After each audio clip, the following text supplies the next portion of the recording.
Hello, hockey fans, and welcome to our fifth and final installment of our look at the great career of legendary defenseman Larry Murphy. It has been quite the chaotic, albeit successful journey for our leading man. If you haven't seen parts 1 through 4, the links are each in the description. But here's a quick recap. Now, Larry's career began as a high-end junior prospect with the Peterborough Petes. He was drafted 4th overall by the Los Angeles Kings. The Kings at the time were a team on the rise, due to the infamous Triple Crown line, All-Stars Dave Taylor, Charlie Simmer, and future Hall of Famer Marcel Dionne. Murphy wasn't a great skater. As a matter of fact, he was quite slow, wasn't very physical despite his size. Now, why would you say would he be drafted so high? Well, this is the era of the offensive defenseman. It's now a big thing in 1980, and he would fit in perfectly with this club. Also, he had a great mind for the game, was able to control the puck, could break up offensive rushes, and begin them for his own team. He was a great passer, a tremendous puck clearer where he could avoid icing calls, and effective on the penalty kill, could quarterback a power play, was very helpful in clutch situations. He had an excellent point shot. There was a huge upside to Murphy. He also had a great work ethic, and in LA, Coach Bob Berry seemed to know how to use Murphy to his core strengths in his rookie year. He even used him as the unofficial 4th forward of the Triple Crown line, and came up big when when someone was injured from that line, shall we say. He set the rookie scoring record for defensemen, which as of 2025 still stands at 76 points. The problem was after Bob Berry left the team to coach the Montreal Canadiens, the Kings became a team with very little to no direction. Murphy got off to a shaky start in his 4th season with the club after 3 really good ones, and was traded to the Capitals. It was there, however, his game evolved and had more depth. He played an array of different styles and helped the young emerging Caps into a 100-point club, helping them set regular season franchise records, and a defense that was insanely amazing, along with young Scott Stevens, 2-time Norris Trophy winner Rod Langway, Kevin Hatcher, and later on Gary Galley. But the problem was they could never get past the second round, and were also often eliminated in the first round. Larry hit his peak with the club in 86-87, a second-team All-Star, Norris Trophy finalist, and later that fall was a huge part of the Canada Cup Championship, leading the tournament in the plus-minus. But a few things. He wasn't getting the recognition he outright deserved. He was overshadowed because his peers, Ray Bork, Paul Coffey, Hal McInnes, Chris Chelios, and even teammate Scott Stevens, well, they had a bigger spotlight due to their diverse, exciting style of play.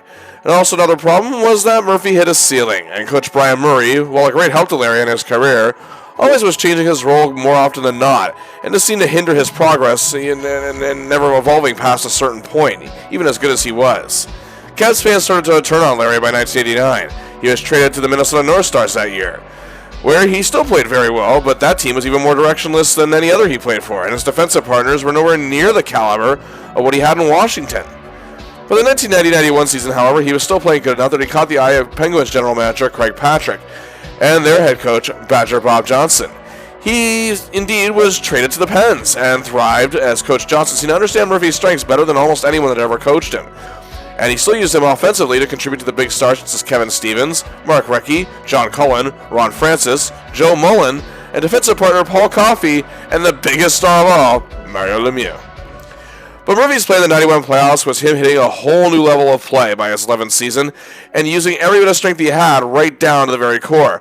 But after not getting past the second round of his whole career, made it all the way to the Stanley Cup and was brilliant, especially in the finals, and led the playoffs in plus-minus and was at last a Stanley Cup champion. His performance woke a lot of people up and brought attention to just how good he really is. And of course, later that fall, he won another Canada Cup. Sadly, however, head coach Bob Johnson was stricken with brain cancer and passed away months later. New head coach Scotty Bowman seemed to have trouble getting on the same page with much of the Penguins team, but like Johnson, seemed to understand Murphy better than anybody and how he should be utilized. And the Pens went all the way again in their second straight Stanley Cup. Murphy was a huge clutch player in this run. Again, back-to-back championships.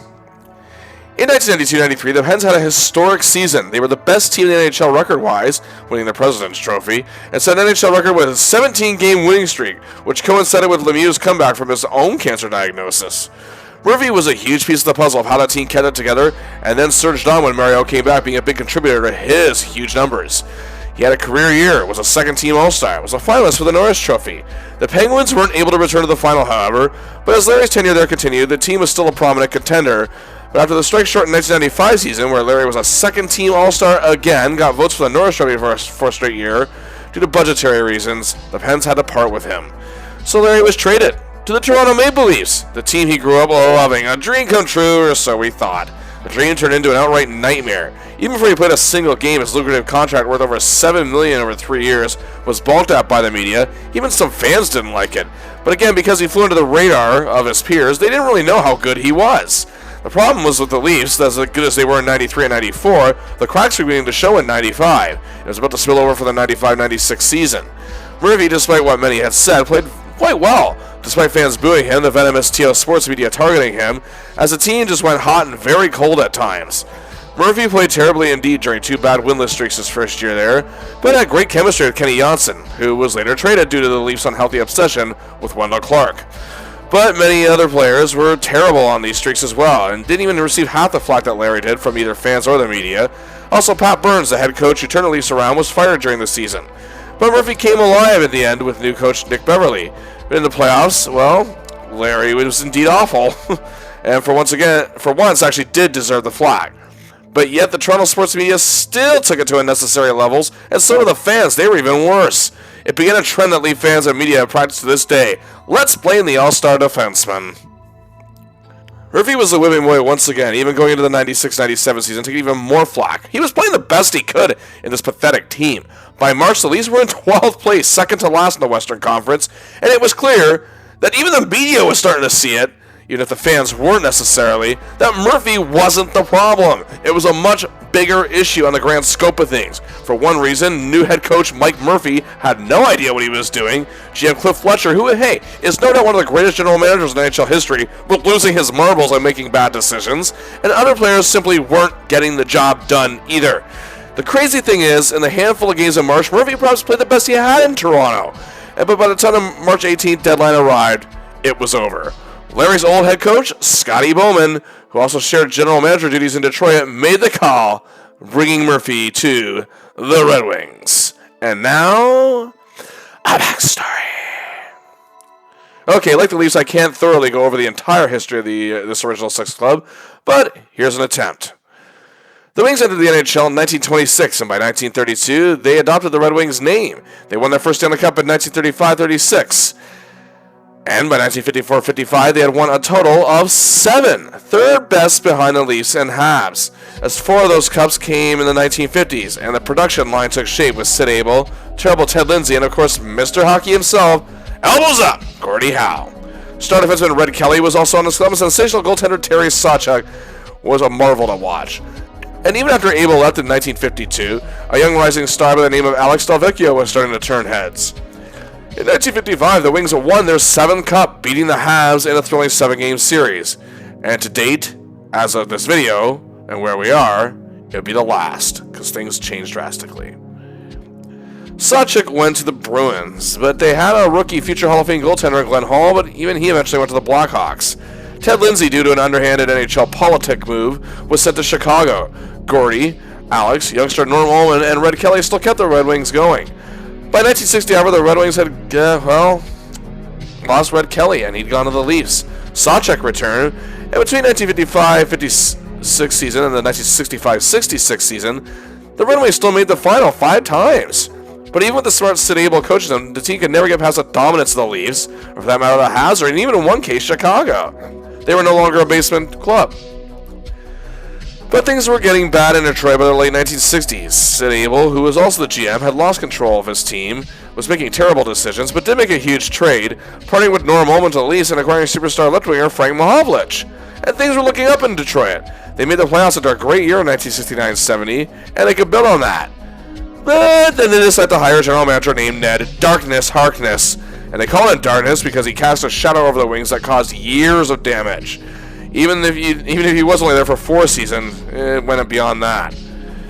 He made deals and moves out of spite, basically said F you to Gordie Howe after 25 years with the club, and ownership wasn't exactly helping either. Gordie, of course, would retire for 2 years, and then moved to the WHA, and was still one of the best all-around players in the game well into his 40s. Anyway, the 1970s sucked for Detroit. They had a huge superstar in young prospect Marcel Dion, one of Larry's teammates in LA, who actually got fed up and indeed requested a trade to where he'd end up in LA by 1975. Now, pictured here is Red Wings forward Mickey Redmond, and he reached the 50-goal mark twice, and he was very well loved among Red Wing fans, and reached 40 another time. His career, however, was cut short due to injuries. Seems like they just couldn't catch a break. Red Wings legends Alex Delvecchio and Ted Lindsay became respective GMs in the 1970s, but were clueless as well. Leaving a legendary player doesn't make you that smart. Despite a passable 77-78 campaign with 32 wins and 78 points, thanks in large part to youngsters like forward Dale McCourt and defenseman Reed Larson, as well as goalie Jim Rutherford playing some great games, they even made the playoffs and won a prelim round series. But here's who the Wings passed up on during the 1970s. Not near as large as the Leafs in the early 80s, but still, guys like Mario Tremblay, Bernie Federko, Mike Gartner. They also traded their 1980 draft pick to the Kings, which was 4th overall, used to select Larry Murphy. And in 1982, they traded their draft pick to the Stars, which was selected to take Brian Bellows. By the end of the 1982-83 season, the Red Wings were known as the Detroit Dead Things. The new Joe Louis Arena was barely half full, and however, new owner Mike Ilitch was a breath of fresh air coming into the team, taking purchase, and GM Jim DeVolano at least had some semblance of vision and direction. The only real bright spots of the team, however, were all-star left winger John Ogrodnik and Reed Larson still on defense. But at the 1983 draft, the goal was clear. Draft a playmaking center to build the team around, and the Wings had the 4th overall pick in the 1983 draft. Their target was not going to do it, LaFontaine, and the Islanders took him 3rd overall. So pissed and frustrated, they pretty much said, hell, let's just take that Yzerman kid from the Peterborough Petes. Yes, indeed. In their minds, they were settling for Steve Yzerman. Well, that would change. Yzerman had a great rookie year. He was a finalist of the Calder Trophy. The Wings made the playoffs in 1984 for the first time since 1978, and they made it again the next year, and Stevie Y was still playing great. But in the 1985-86 season, things came crashing down in a hurry. Yzerman struggled, and his season ended with a terrible collarbone injury. And the Wings were dead last in the NHL, having won just 17 games. But then the following season, with the hiring of Jacques Demers as head coach, things changed practically overnight. Yzerman was named captain, and youngest permanent captain in NHL history at the time. The team finished 2nd in the division, improved by 38 points. They won their first playoff series in 9 years, made it all the way to the conference final before losing to the powerful Oilers. A year later, they win the division with 93 points. They make it all the way to the conference finals, but Edmonton still has their number. Yzerman was evolving as one of the best playmakers all-around players in the league. They had a very talented young team with a few vets. And in 1989, Yzerman was a machine, 155 points, 3rd best in the NHL. He won the Pearson Trophy that year. And the Wings won the division again, but overall looked somewhat sluggish. Some of their players, Bob Probert, were out of control. And again, the Wings were actually upset this time in the first round. By 1989-90, however, Demers had lost control of the team. DeVolano made terrible deals. The Wings finished last in the division and missed the playoffs. But then something happened in Detroit. As a matter of fact, Brian Murray, Larry's old coach from Washington, took over the Wings as both coach and general manager, and in 1990 they added a new red-hot rookie, Soviet imports Sergei Fedorov. Yzerman garnered his 4th straight 100-point season, and the Wings returned to the playoffs. And then going into the 91-92 season, 2 European imports reported to the team, Sweden's Nicholas Lidstrom and Russia's Vladimir Konstantinov. The Wings had 98 points, won the division, but were eliminated in the second round. They added more star power to the team in 1992-93 with Dino Ciccarelli, and midway through the year, Paul Coffey. The team finished 2nd, but notched a franchise record best 103 points and were beaten in the first round. That's when Murray stepped away from the bench and the team hired Scotty Bowman. For Bowman, losing was not an option. His 6 Stanley Cup rings as a coach are proof of that. He wouldn't settle for the Wings simply being good in the regular season. If they failed in the playoffs, he'll make drastic changes. In 1993-94, Fedorov had become a huge star, was league MVP, the best two-way forward in the game, winning the Selke. Slava Kozlov joined the team, as did rookie goaltender Chris Osgood. The Wings, 100 points, first in the West, and were stunned in the first round by the upstart Sharks.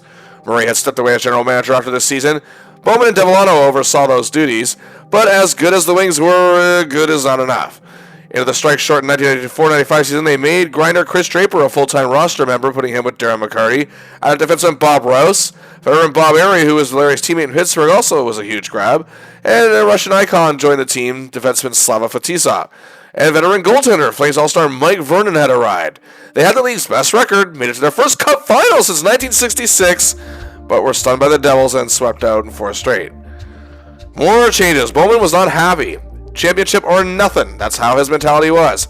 So in 1995-96, he gave Kirk Maltby a chance, and he added another Soviet icon to the club, Igor Larionov. And now the Russian 5 system is complete.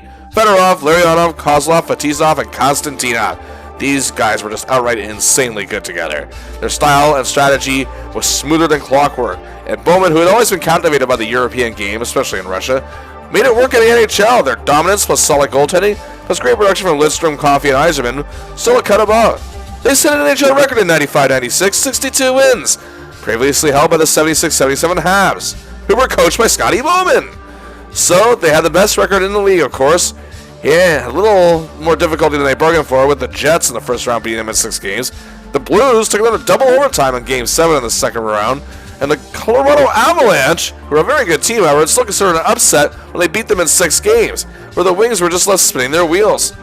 The Wings now had that title, seen as a team who just can't win the big one. Most teams now who've won 62 games won't make any changes at all, even if they didn't win the cup. But Bowman was not that guy. Paul Coffey had a disastrous playoff series against the Avalanche, and back in Pittsburgh, he also wasn't a fan of Coffey's style and actually preferred Larry Murphy. Some say it was Coffey being traded that allowed Murphy to become the top blue liner in Pittsburgh. The team had parted with Cicerelli. Just a couple games into the season, Coffey was traded to Hartford for Brendan Shanahan. Bowman wanted depth up front. He wanted goals as well, and Shanahan can bring both. The Wings looked good in this 1996-97 season. Shanny was actually fitting in very well, but Bowman was changing up a lot of strategies, and they weren't as dominant as they used to be.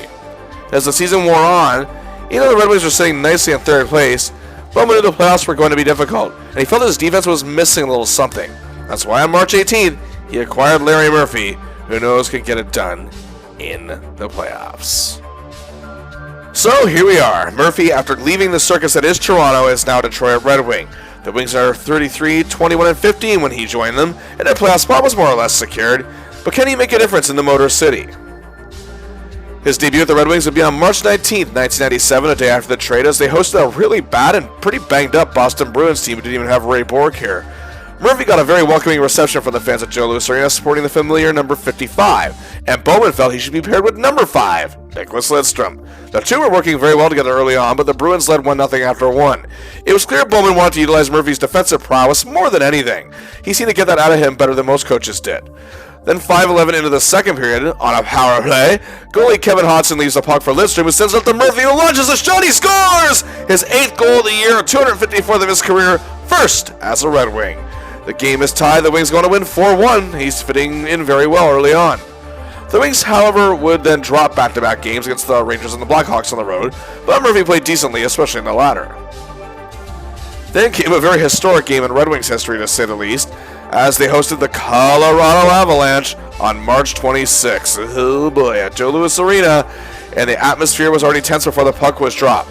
Now, Murphy may not have been there when this rivalry kicked off in the playoffs last year, and indeed intensified during the season, but now he's going to be involved, as the Wings had revenge on their mind and targeted Claude Lemieux, whose nasty elbow on Chris Draper in Game 6 of the playoffs was the catalyst for this rivalry brewing. McCarty pummeling Lemieux, a huge brawl that involved goalies Juan Vernon. Fans were just going crazy. But be that as it may, the Red Wings still trailed the Avalanche 1-0 after 1. But 35 seconds into the second period, Stevie Y begins to play it against Murray, who sets up Fedorov to tie the game 1-1. But the Wings go trail 4-3 after 2. And the Avalanche made it 5-3, but then Murphy began a rush that led to the stick of Fedorov and set up Martin Lapointe for a goal. And the Wings were within 1, and 36 seconds later, Shanny ties it. No team. McCarty pretty much becomes a hero in Detroit because of this. Gets the win. Our hero was excellent in this game, however, 2 assists. 2 days later, the Wings squared off an excellent-looking Buffalo Sabres team. Lidstrom and Murphy were playing a great game as they gave Vernon breathing room that he needed. But Buffalo goalie Steve Shields was playing like teammate Dominic Hasek in net, playing so well that it was tied 1-1 after regulation. The game goes to overtime, 3:10 in. Stevie Y gets to Sergayev to Lariam. He scores the game winner, the third OT goal of his career, and gives the Wings a 2-1 win. He's named first star of the game due to his clutch heroics. The Wings ended the month with a 1-0 loss over to a rising Anaheim Ducks squad. Well, Mighty Ducks of Anaheim, shall we say, in overtime. But Larry is off to a good start in Detroit. In his first 6 games in March, he has 2 goals, 2 assists, and is a +3. And he and Lidstrom look to be a winning combo. Murphy played well in back-to-back ties with the Blues and his former team, the Leafs, at home. However, he missed the next game against the Leafs in Toronto, and of course the media had to spin it, saying how he was afraid to face the fans. He returned to the lineup, however, on the road against the fledgling Flames, led by all-star Theo Fleury and rookie Jerome McGinley. 6:03 into the game, power play. Murphy reads the situation, sees open Stevie Y, who scores 1-0 Wings. The Flames tied at 1-1, and that's how it would stay after 1 and 2. Then 7:38 into the third, another power play. Fedorov, he's about to Murphy at the point. It was an on-goal for Stevie Y again. His second assist of the game. The Flames would tie it, but Sandstrom wins it for the Wings in overtime. And Larry, for his 2 apples, his named third star of the game. He really seems comfortable in Detroit. Next up was a 3-3 tie with the Oilers, as the Wings actually set a record in the NHL for 7 straight overtime games. They would lose the final 2 games of the season, however, to an improved Sens club as well as the Blues, and Larry played okay. In the final 6 games of the season, he had 2 assists, was a -1, as the Wings would finish the year 38, 26, and 18 for 94 points, 3rd place in the Western Conference. As now, it's playoff time. And indeed, winning our hero and the Wings in the first round is the St. Louis Blues, who Murphy had a disastrous outing against last year in the playoffs in the opening round as a member of the Leafs. And they went to take the Wings to the limit. After that, 7 games into double overtime before Yzerman's infamous goal. This year, they finished 36, 35, and 11 for 83 points, good enough for 6th in the West. Their special teams wasn't all that stellar, and they're just basically a decent club. But they have a lot of talent, and they're capable of beating the Red Wings. Each team has a win against the other, and the season series is tied with the record of 1-1-3 between the 2 of them. So the Wings are still favored, but not heavily favored. But after screwing up negotiations to keep Wayne Gretzky after a bad start to the season, seemed to be a miserable tyrant to boot, and alienating his players, Mike Keenan was shown the door, and head coach Joel Quenneville took over, and the team had the focus they finally needed. But who is there this year for them? Well, the Golden Brett Hall, he's still here. The sharpshooting superstar is still playing superbly and able to breathe without Keenan being all over him. 42 goals, 40 assists for 82 points in 77 games. He finished 6th in Lady Byng Trophy voting, an award he has won before. His 28 even-strength goals were tied for 10th. His 12 power play goals were also tied for 10th. And the Blues made a huge acquisition early in the season, obtaining Pierre Turgeon from the Montreal Canadiens, and he has thrived in the 69 games he's played with St. Louis, 25 goals, 49 assists, 74 points, and a +4. His 7 game-winning goals was tied for 7, and it was 7th in Lady Byng Trophy voting. And I mentioned before in the past that Larry has played well against him. Also on his core, you had reliable Jeff Cornell, veteran Joe Murphy, who knows playoff hockey quite well, big winger Jim Campbell, who was a Calder Trophy finalist, hardworking grinder Craig Conroy, Stefan Matteau, Steve Leach, hardworking checker Scott Pellerin, popular Mike Peluso, and unheralded rookie Pavel Demitra. But indeed, the defense. The bullet shooter, Al MacInnis. 43 points and is still superb at breaking up onslaughts and not afraid to throw a hit or 2. He finished with a +2, good offensive numbers, and was a hungry leader out there. But it was a breakout year for 23-year-old Chris Pronger in his 4th season. A lot more focused, more disciplined, but still very intense and will hit and hurt. But can also lend offensive substance with his 35 points and led the team with a +15. And for the first time, notched votes for the Norris Trophy, getting 3. This blue line also features the likes of veteran Marc Bergevin, Chris McAlpin, and Richard Persson. And in net, Grant Fuhr, his 78 playoff wins and 4 cup rings, bringing it with him. Well, 5 actually, but he played in 4. And if you recall, when Larry faced him last season with the Leafs, he was injured early on, and that won't be the case this year. Fuhr had another solid season, a record of 33, 27, and 11. Playing in 73 games, his wins were tied for 4th best in the league. A solid 2.72 goals against average, a .901 save percentage, 3 shutouts, still as hardworking as ever. Here we go. Game 1, the Joe is excited as Hockeytown is ready for playoff action. And so is number 55, but it does not go overly well as Fuhr is playing his playoff best, and he stops all 30 shots he faces, 5 from our hero as a matter of fact, as Hull assists on both goals the Blues score in a 2-0 win.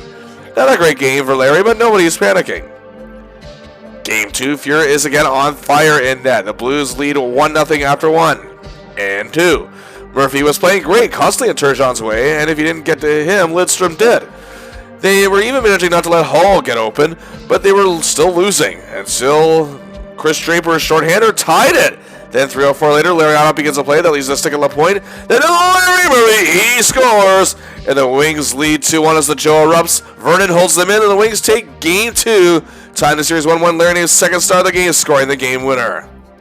Game 3, we are off to the Kiel Center in St. Louis, and Larry was playing with that ambition that he had in Pittsburgh. And that's the guy Bowman wants out there. The game was tied 1-1 after one period. Then on the power play, just 39 seconds into the second period, Lariano takes a defensive role, but slides to Murphy, who sits up Shinny, 2-1 Wings. The Blues do tie it, but Eisenman scores to make it 3-2 after 2. Murphy and Lidstrom are ever present in the third period, however, and Vernon was making the saves. The Wings take Game 3 and win 3-2, and take an important 2-1 series lead. Game 4, however, it's not good. Hull is a powerhouse with 3 assists. Fuhrer stops all 28 shots.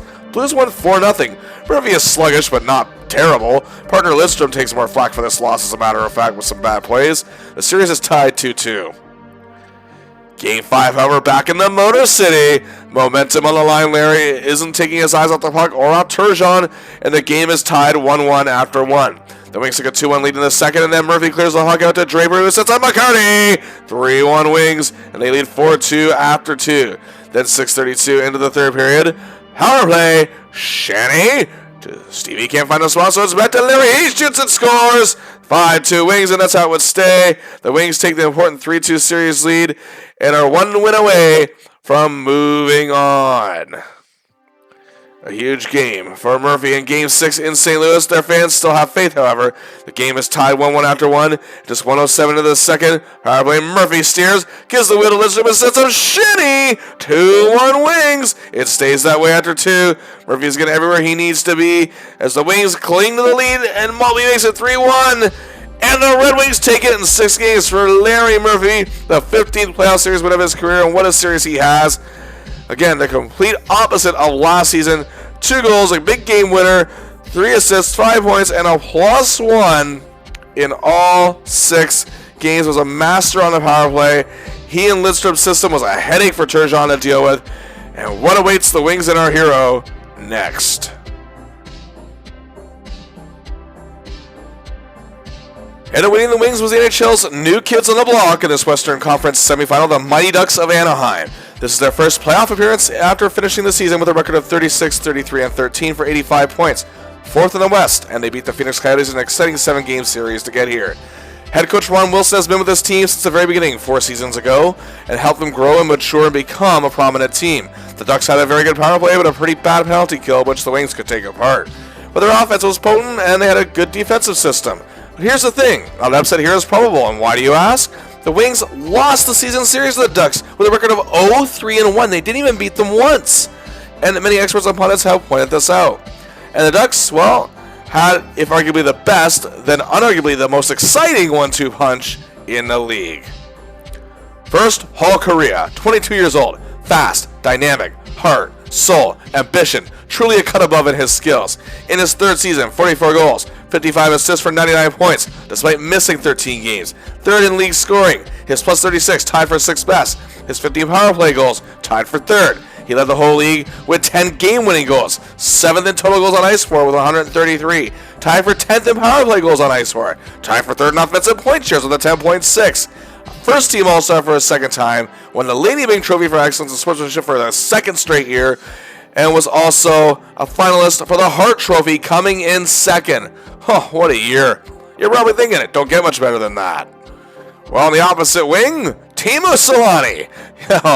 Other top forward on this club, the Finnish Flash, speedy, quick hands, amazing shooting accuracy, was a beast. 51 goals, 58 assists, 109 points, 2nd in league scoring, an excellent +28, 3rd in even strength goals with 39, tied for 5th in game-winning goals with 8, 5th in shooting percentage with an 18.7, 6th in total goals on ice for with 133, 2nd in offensive point shares with an 11.8. First team All-Star for the 2nd time. He's a runner-up to teammate Paul Correa for the Lady Byng Trophy and came in 5th for Hart Trophy voting. Whew, wow. But this team does have a very important element in playoff hockey, and that's playoff experience. And they have 17-year NHL veteran, Selanne's fellow countryman and idol, Jari Kurri. 192 playoff games, 232 points, 5 Stanley Cup rings, 7 overall Cup Finals appearances. Also, Steve Ruchin does not get enough credit for centering the line of Correa and Selanne. Had an excellent year. They have more playoff experience with Brian Bellows, who has 114 games and 107 points, and Stanley Cup to show for it. You had hard-working character players like Joe Sacco, Ted Drury, tough guy Warren Reichel, Ken Baumgartner, and Sean Pronger. On defense, the Ducks were led by Dmitry Mironov, actually the man who the Leafs traded to Pittsburgh to get Murphy. Well, now he was a mighty Duck, towering 6'3", 250 pounds, could use his physicality to get the advantage. He also had 46 points in 66 games, a tremendous plus 20, and definitely boosted the stagnant Duck defense, and was tied for 9th in total goals on ice with 128, and notched the vote for the Norris Trophy. Also on the blue line, youngster Darren Van Imp, veteran Bobby Dallas, journeyman veteran J.J. Daigneault, who has 88 games of playoff experience and a Stanley Cup. Nasty Dave Karpa, Jason Marshall rounds things out. But their last line of defense had become quite a star himself this year, the ever-popular Guy Bear. The Troy, New York native, after years of being a backup in the NHL, playing the IHL and having success, became a beloved figure among Ducks fans, 9th in wins, a 2.67 goals against average, an amazing .919 save percentage, which was 5th best in the league, and 4 shutouts. He fell just short of being a finalist for the Vezina Trophy, coming in 4th in voting, and notched the vote for the Hart Trophy. Well, here we go. Game 1 in Detroit, Murphy was giving the Ducks forward a hard time, as Slotty and Korea could get nothing moving, and it was scoreless after 1, and the Wings, however, couldn't solve a bear. But Korea eventually broke through and put the Ducks on the board, and they led 1-0 after 2. Fedorov finally got the equalizer for the Wings in the third, and it's 1-1 as the clock counts down. We're going to overtime. Nearly a minute in, Murphy begins a rush that led to Shanahan taking the puck in the next zone. Martella point for the winner. The Wings take game 1. Murphy again coming up big at the biggest time. Game 2, Murphy and Lidstrom are all over Slotty and Korea again, making sure nobody can get on the attack, and at times taking Ruchin out of the equation. It's scoreless after 1.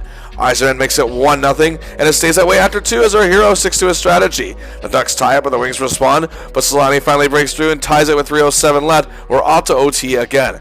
But again, this is where Murphy is a beast, as he and Nick are creating a trap system that won't allow the Ducks' top line to make any big winning play. And because of that, 1 OT became 2, and now we're off to a third overtime and 131, and Kozlov wins it for Detroit, and they lead the series 2-0.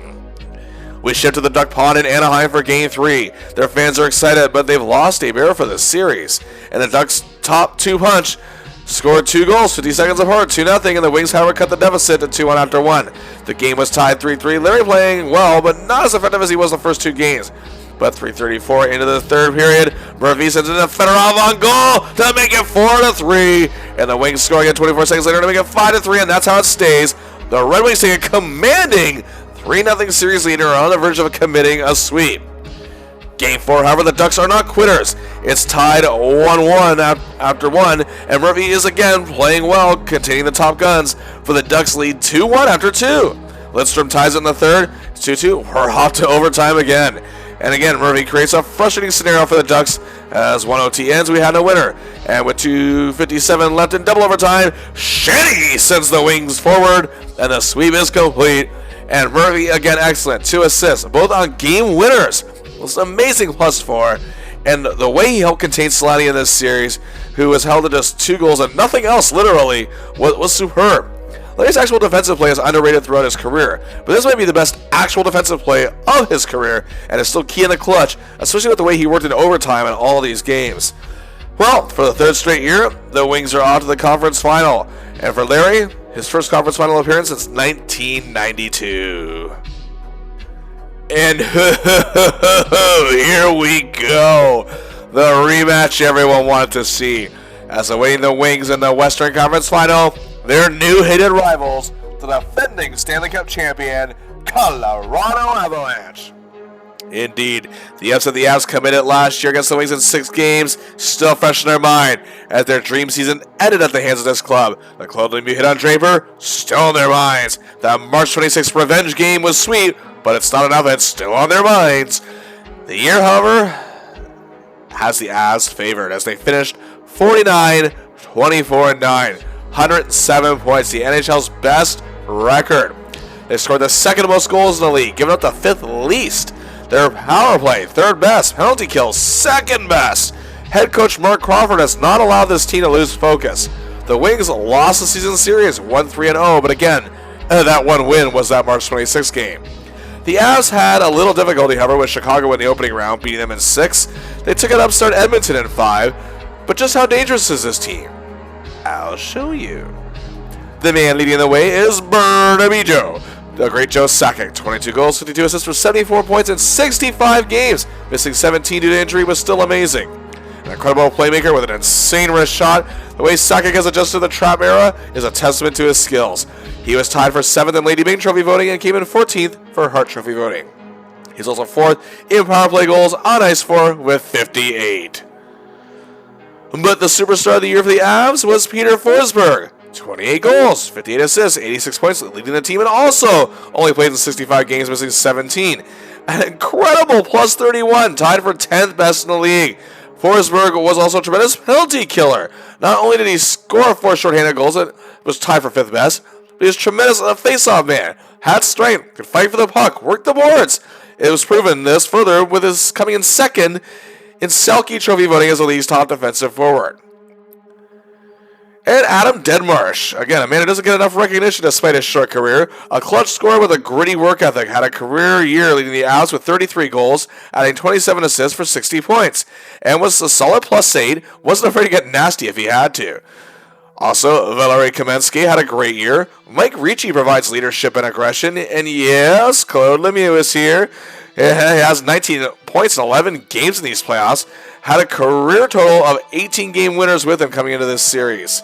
Scott Young can make the odd big play. Mike Keane provides hard work on the grind and brings 110 games of playoff experience and 2 Stanley Cups.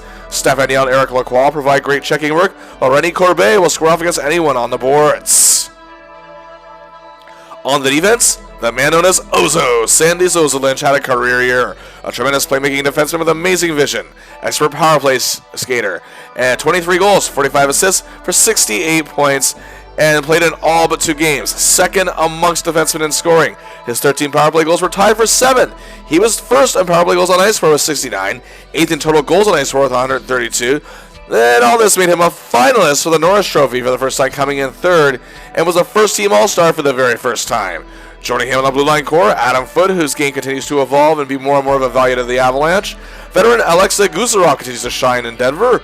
John Clem's role has grown, and they have an excellent work from Stevan Lefebvre. And in goal, the man known as St. Patrick Roy, whose, storied acquisition during last season put the Avs over the top and finally made them champions.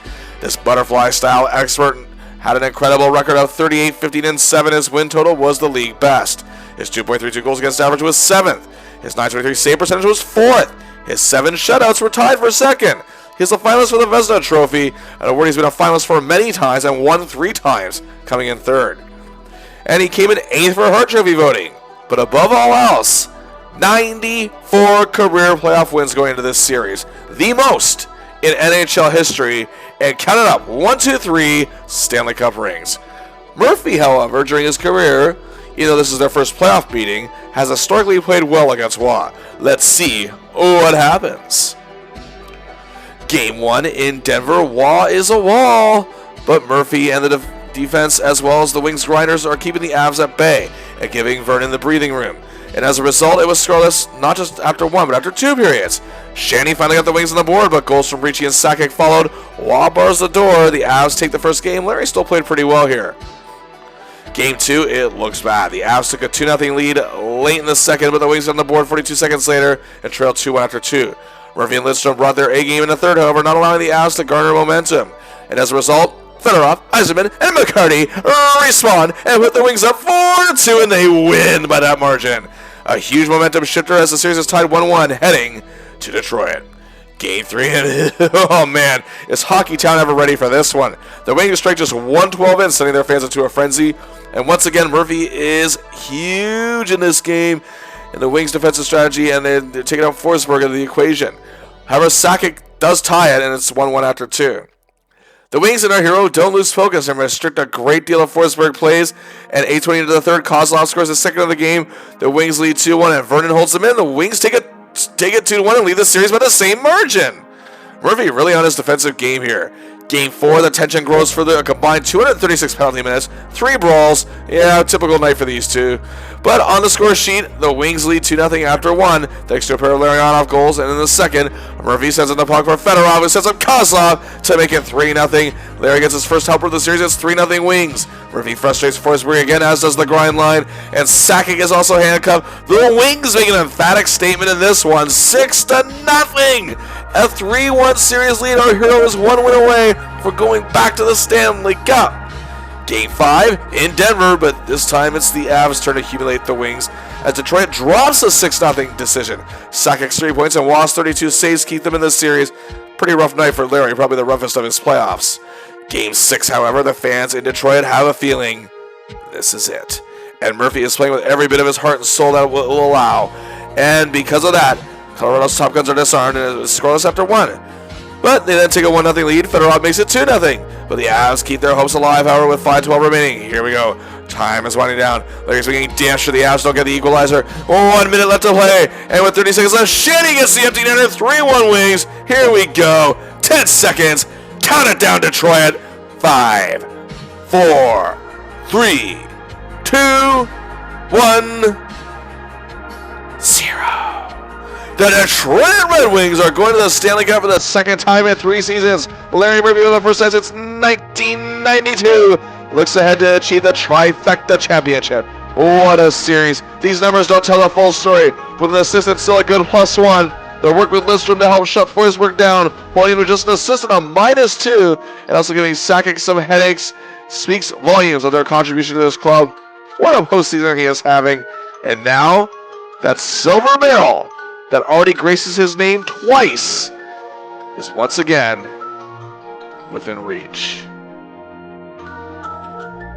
It's crazy to even think that just a mere 3 months before this, Murphy was the whipping boy in the never-ending Toronto circus as a member of the Leafs. And now he's become a valued member of this stacked club, looking to achieve Stanley Cup ring number 3. As a matter of fact, Murphy is one of only 2 players on the Red Wings to have ever won a Stanley Cup. Goaltender Mike Vernon is the other, having done so with the Flames in 1989. Team captain Steve Yzerman, one of the NHL's all-time greats, even at this point in his career, been waiting 14 seasons to be a champion. Murphy has gone from being targeted as a scapegoat in Toronto. Suddenly all the media and the fans going silent since Detroit has made this run in the playoffs, and him playing exceptionally well, the Leafs having missed the playoffs. Crazy how that works sometimes, but we're not all the way there yet. And it's not going to get any easier, as facing the Red Wings are the Philadelphia Flyers, a team that has been building to this moment for a few years now, since their first Cup final appearance in 1987. They're looking for the first championship since 1975. They have finished the year 45 wins, 24 losses, and 13 ties for 103 points, for the best record in the league.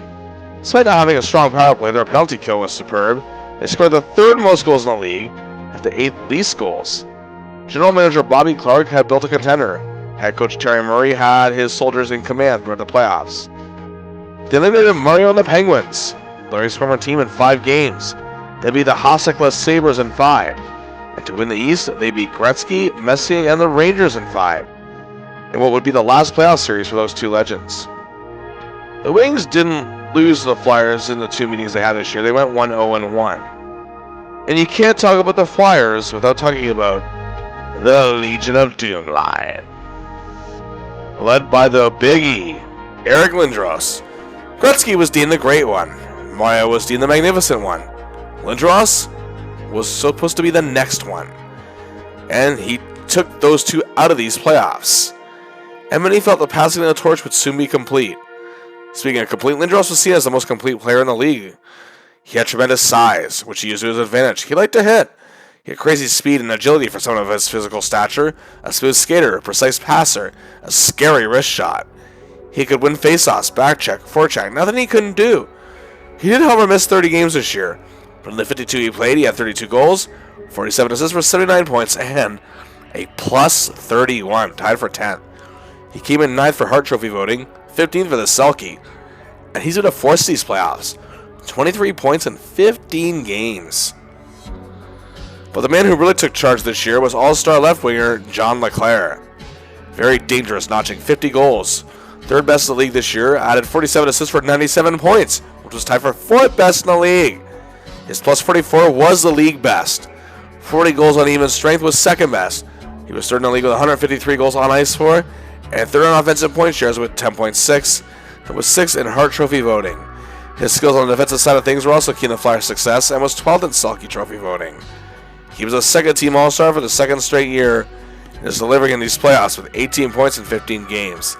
And he already has a Stanley Cup ring as a member of the Montreal Canadiens in 1993. Capping off the OD line is the man who doesn't get enough recognition for it is Michael Renberg, a man who can wreak beneficial havoc in the scoring zone with his size and intimidation, and he does not get the credit, again, that his line mates do, but was key in the evolution of their game. He was a tremendous year with 59 points, plus 36, again tied for 6th best, and like Lindros, had the size and speed, and was able to open up chances for his high-scoring line mates. But the team was stacked even further down the lines, with the likes of all-star Rod Brindamore providing great leadership, has 17 points in 15 playoff games at this point himself. Trent Klatt is their best penalty killer, and was among the leaders in shorthanded goals and shooting percentage. And veteran Joel Otto is defensive forward specialist with Stanley Cup experience, having won with the Flames alongside Vernon no less in 1989. Veteran Dale Hawerchuk, future Hall of Famer in his 16th season, looking for that ring. Sean Bodine excels in his role, as does Pat Falloon, John Druce, and Daniel Zubris. The defense is led by one of the most underrated of this era, Eric Desjardins, a defenseman who very rarely leaves the blue line, but is dangerous at maintaining offensive rushes by keeping the puck in the opposing zone, and can read any given play and is able to take any top forward in his zone. His 46 points can show he can bring the offense. It was a tremendous plus 25, 9th in Norris Trophy voting, and brings 113 games of playoff experience, and like Leclerc won a cup with the Habs in 93. Joining him is a man that Larry knows very well, as does the majority of this Red Wings team, Paul Coffey, who began the year on the Red Wings roster but didn't play a single game as he was traded to the Whalers for Shanahan. And like everyone else who plays in Hartford, he was unhappy and traded to Philadelphia. And he has 4 Stanley Cup rings total in his 17-year career. This will be his 7th Cup final appearances, has 187 games of playoff experience with 195 points. But also this blue line rookie Yanni Niinema shows promise. Carl Dykos brings size and toughness, and Chris Terrian plays a traditional style and having a great playoff. And in goal, 11-year veteran Ron Hextall, who was the starting goaltender during the last Cup appearance in 1987. He was the playoff MVP that year, winning the Conn Smythe Trophy. He had an excellent year, finishing 31, 16, and 5, 7th best in wins, 2.56 goals against average, an 897 save percentage, and 5 shutouts. He split duties all year with Garth Snow, and especially in these playoffs as well. But he gets the call to lead the finals. Murphy has beaten Hextall the only time they faced each other in the playoffs. That was back in 1988. Murphy has also beaten Paul Coffey the only time that they ever faced him. That was, of course, the 1982 upset from the Kings over the Oilers. And he outplayed him in that series. But the Flyers are the favorites. And here we go. The 1997 Stanley Cup Finals.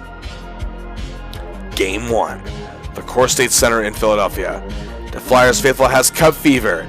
But the Wings strike first on a Maltby shorthander in a penalty that Murphy was killing. But the Flyers tie it nearly a minute later. And the Wings, however, grab a 2-1 lead after a Joe Coaster goal, where Murphy helped the attack. Then in the second period, McCarty has the puck as he battles so hard to get. Feeds it back to Murphy, who sets up Fedorov. The Wings lead 3-1. But the Flyers cut the gap to 3-2 to end the second. But just 56 seconds into the third period, Murphy sends Stevie Wyatt on goal. He scores! The Wings lead 4-2. Vernon holds them in the rest of the way, and the Wings take Game 1. Murphy has 2 apples and is a massive +4. On ice for all 4 goals and was named the game's first star. Game 2, the Wings come out flying, and Shaney scores 137 in. Under the midway point of the period, the power play. Fetisov over to Murphy, who waits for his man, and it's Yzerman with the Yzer plan to make it 2-0. The Flyers, however, wake up their sleepy fans by tying it. It's 2-2 after 1. But the Wings are shutting the LOD line down. The grind line is frustrating them as well. And Murphy and Lidstrom are on them like cheap suits, breaking up any attempts they make to gain momentum. And a few times they do break through, Vernon says, and the Wings lead 3-2 after 2. Murphy, as well as Lidstrom, are also chasing down Paul Coffey in this series, who actually later gets hurt, and that ends his season. Shaney scores, and the Wings lead 4-2. They win again! Taking both games in Philly and leading the series 2-0 in a bit of a shocker. Murphy, however, is again great. A Halber and a +2. Game 3, we go to Detroit, and the Joe is packed and crazy with anticipation. The Flyers, however, strike first, but then Larry and company rock their world. Lindros and the LOD line are being taken out of the equation. Murphy and Lidstrom take on either 1 or 2 members of that line and always break up their chances. And Murphy, without fear, is not afraid to get close to the big man himself, Lindros, and frustrate him. The Wings take a 3-1 lead after 1. It's more the same as Nicky and Larry are everywhere on the ice. As a result, even the likes of Brindamore can garner momentum, and the Wings lead 5-1 after 2. They go on to win 6-1, take a 3-0 series lead, on the verge of sweeping these finals and on the verge of being champion. Truly a stunning happening. Murphy has been sensational and is a +3 in this one. Here we go. Game 4 is tonight the night. The Wings have the longest NHL slump at this point without a cup for 42 years. Can it finally end? Our hero wants to make this happen. Both teams are playing a tightly knit game. Murphy is focused, but neither team can strike. But his work against the top dogs is still effective, and Vernon and Hextall actually are playing a beauty against each other. But Lidstrom strikes with 33 seconds left in the period. The Wings lead 1-0 after 1. Both teams press, but are playing smart. The second period, Darren McCarty scores that very infamous goal to give the Wings a 2-0 lead after 2. 20 minutes away! Murphy's playing a great game. Time keeps passing. 10 minutes away, still 2-0. The Wings not losing focus as the Flyers are fighting to save their year. 5 minutes! The arena is shaking. And finally, the announcer sounds off. 1 minute to play, 1 minute. The crowd is on their feet. 30 seconds, but wait, stop the presses. Lindros finally breaks through and scores. Cuts the Wings lead at 2-1 with 15 seconds to play. But they don't lose focus. 10 seconds. 42 years of hardship for the Wings about to come to an end. Larry's dramatic 2 years in Toronto to be overshadowed by glory. 5, 4, 3, 2, 1, 0. The Detroit Red Wings Stanley Cup champions. Larry Murphy, for a third time, will see his name engraved on Lord Stanley's barrel and open up that dusty safe to house another Stanley Cup ring. At 36 years old in his 17th season, was just on a whole other level. 3 assists, excellent. Especially in Game 1, a monster, get this, +10. He led the entire series. And when Larry got his turn to skate with the cup, the fans let out a roar, appreciating what he had done for his new team. Lindros and Leclerc each were held to 3 points in 4 games and a -5. And Murphy was a huge reason for that. In the 2 games Paul Coffey played, like in '82, Murphy schooled his superstar counterpart, as Coffey was a -5 himself. And Murphy did have a little something to say to Toronto, pointing out how the frustration motivated him when he came to Detroit. The fans and the media were out of their minds, and how they pretty much got what they deserved in the end. Attaboy, Larry. In total, he played in all 20 playoff games, 2 goals and assists for 11 points, and many of those points came on game winners. What a playoff run. And for the second time in his career, and for the first time since his cup win in 1991, he led the playoffs in plus-minus with a +16. Murphy had the number of so many top dogs throughout this playoff run, like Turgeon, Solani, Forsberg, and Lindros all the way through. And again, his clutch performances in many games is just uncanny. His tireless work in the overtime games against the Ducks is proof of that. His work ethic against the Avalanche and his brilliant defense in the opening game and the performance of the finals show that Murphy can still play the best his career has to offer, even this late in it. Now back to the regular season. In the 12 games that he played for the Red Wings since the trade from Toronto, he had 2 goals, 4 assists for 6 points. 4 different players assisted on his 2 goals: Yzerman, Fedorov, Lidstrom, and even third-string goalie Kevin Hodgson.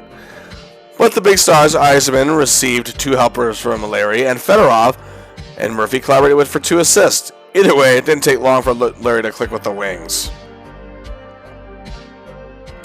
Larry didn't let his recent past get to him, as nobody knows Larry quite like Scotty, as Bowman knew right away to pair him with Lidstrom. And the chemistry was instant. He also knew that this was his guy that he needed for the playoffs. And to paraphrase Don Cherry, if Scotty wants the Murphy that played for Pittsburgh, that's what he's gonna get. That's right, and get him he did. And Murphy's playoff savvy, ability to control a situation, containing top stars, led him to his 3rd Stanley Cup. The Wings had all the elements of a winning team for a while now, But even the best needs a final puzzle piece, and Larry was that component. In total for the 1996-97 season, Larry had 9 goals, 36 assists for 45 points in 81 games. It was the first time since the 1990-91 season that he failed to reach 10 goals, and only the third time in his 17-year career. It was also the first time that since that year he didn't finish for the top 10 in any regular season categories. Also, his streak of 5 straight seasons with Norris Trophy votes came to an end, but hey, in the end, none of that matters. When you win your 3rd Stanley Cup, lead the playoffs in plus minus, and have the run that he has, hey, he got the job done. But a theme you all have noticed in this series perhaps is Larry's resilience, and this is another example. Told his career was over, this whole run in Toronto, that he was washed up, that he'd be best to retire once the contract was up. The abuse from fans and the media. He said to hell with it all, I'm gonna shut you up by being a winner. Now in his 18th season, the man who is deemed washed up is coming off a superb playoff run after the trade to Detroit. He's defending champion, is about to embark on his first full season as a Red Wing. But shortly after the Wings won the Cup, a mere 6 days later, after a golf outing with the team, defenseman Vladimir Konstantinov, as well as Soviet icon Slava Fetisov, and team trainer Sergei Manatsakanov entered a limousine. Their driver, who was driving with a suspended license due to a drunk driving incident, lost control of the car, crashing into a tree on a road median. Konstantinov suffered serious head injuries and paralysis. His career was over, and his life forever altered. He was in a coma for several weeks. Manatsakanov was dealt a similar cruel fate, while Fetisov did escape with minor injuries and will actually play one more season. The incident, however, shook the team as well as the city and the fans. But in honor of their fallen comrades, the Wings will surge forward and honor them by dedicating the season with them on their minds and in their hearts. The Wings were also dealt with other obstacles, a little less severe. Sergei Fedorov wouldn't sign a deal. He's holding out. And they lost goaltender Mike Vernon to the San Jose Sharks. Either way, this is going to be a year of obstacles. But our hero, as always, is up to the task. The Wings began the year with a 2-game West road trip, and Murphy played very well against the Flames in a win. But then came up against the Edmonton Oilers. They were a big surprise last season, clinching their first playoff spot since 1992. And they upset the Stars in a thrilling 7-game series, led by talents such as Doug Waite, Jason Arnott, Ray Whitney, and superstar goaltender Curtis Joseph. But the Wings were in no mood to lose. Late in the first period, Draper opened the scoring. And 2:29 later, on a power play, Murphy gets it up to LaPointe to Shanny, and the Wings lead 2-0 after 1. In the second period, however, on this power play, Larionov, playing back, gives it to Lidstrom, who sends it to Larry, 3-0 Wings. And then after taking a 4-0 lead, McCarty fights for the puck, gets it to Murphy, who sets up Lidstrom, 5-0 Wings lead. That ends Cujo's night. They actually go on to win 8-2, a goal, 2 helpers, 3 points for number 55. Murphy looking as sharp as ever early on, his named first star of the game. The Wings then stay hot in a 3-game homestand. First, the Stanley Cup banner is raised as the Wings topple Dallas 3-1. Larry plays excellently, helping contain Madonna and Neuendijk. Murphy then assisted on a Larionov goal in a 3-0 win over Dino Cicerelli, a former Red Wing, and a rough-looking Tampa Bay Lightning club. They did get a little more than they bargained for, however, with the upstart Flames and trail 3-1 after cutting the gap to 3-2. Larry and Lidstrom teamed up to assist both Shenny and Stevie Y to take a 4-3 lead, but had to settle for a 4-4 tie. Either way, the Wings are unbeaten in 5 to start the season.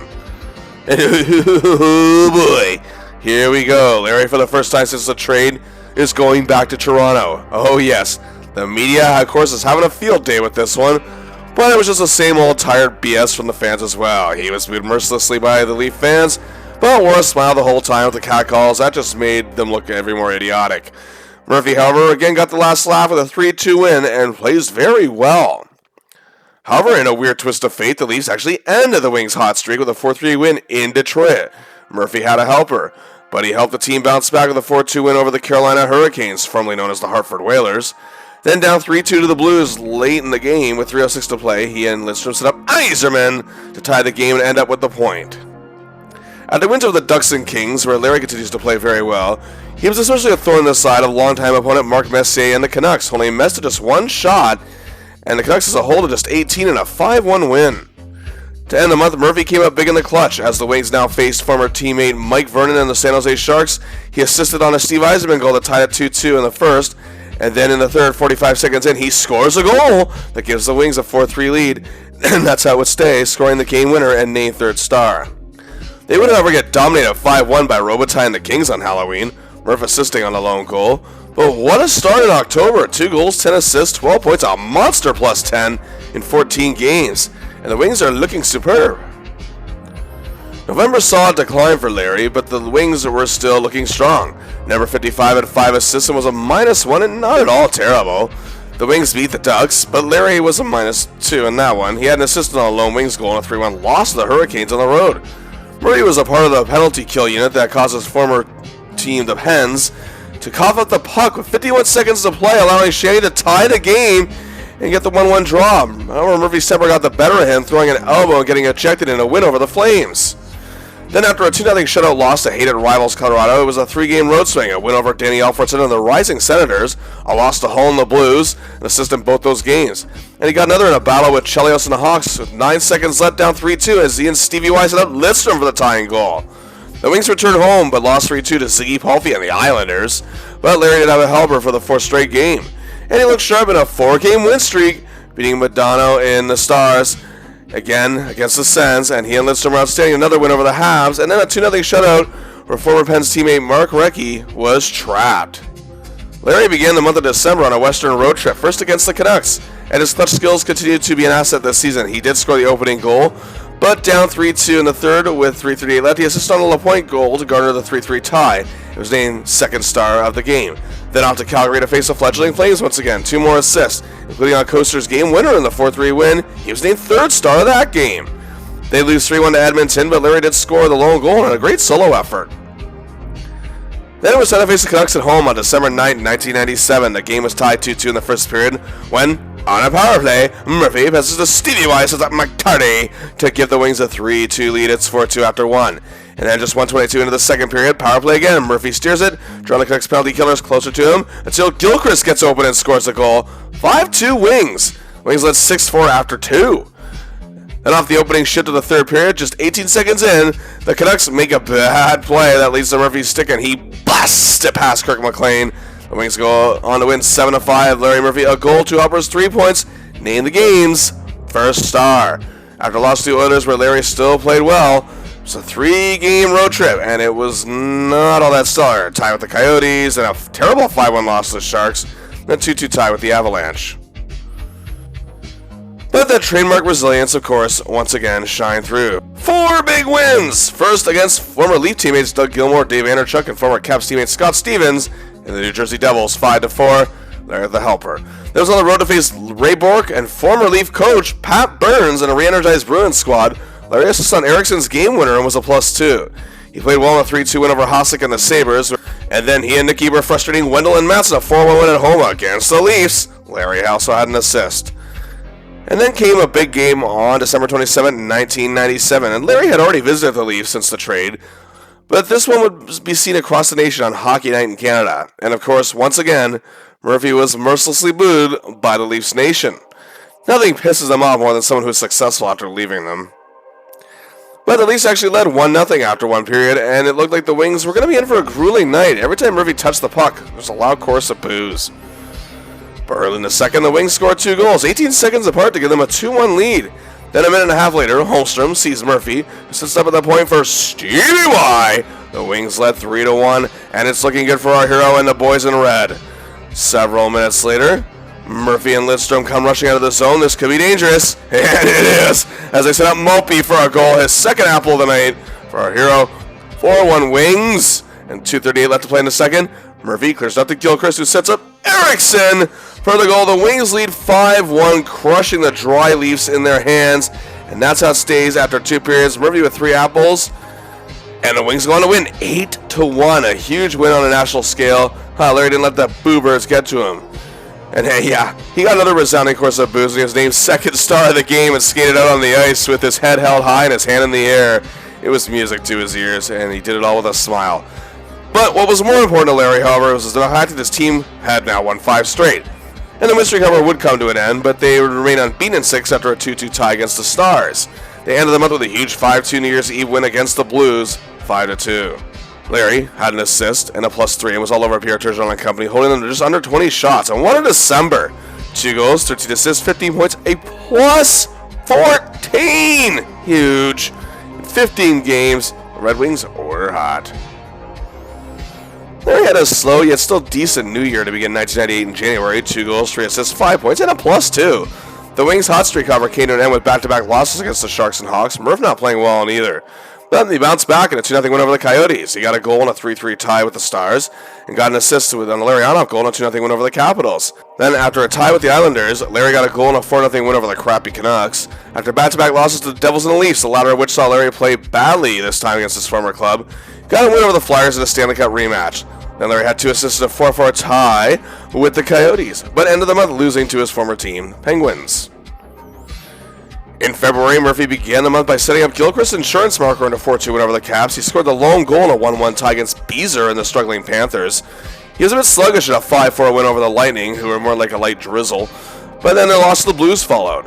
Then came the Olympic break, and despite not even being considered for the World Cup of Hockey in 1996, there are actually rumors, again, that are unsubstantiated but still interesting, that Murphy was actually considered for Team Canada by managing director Bob Clark,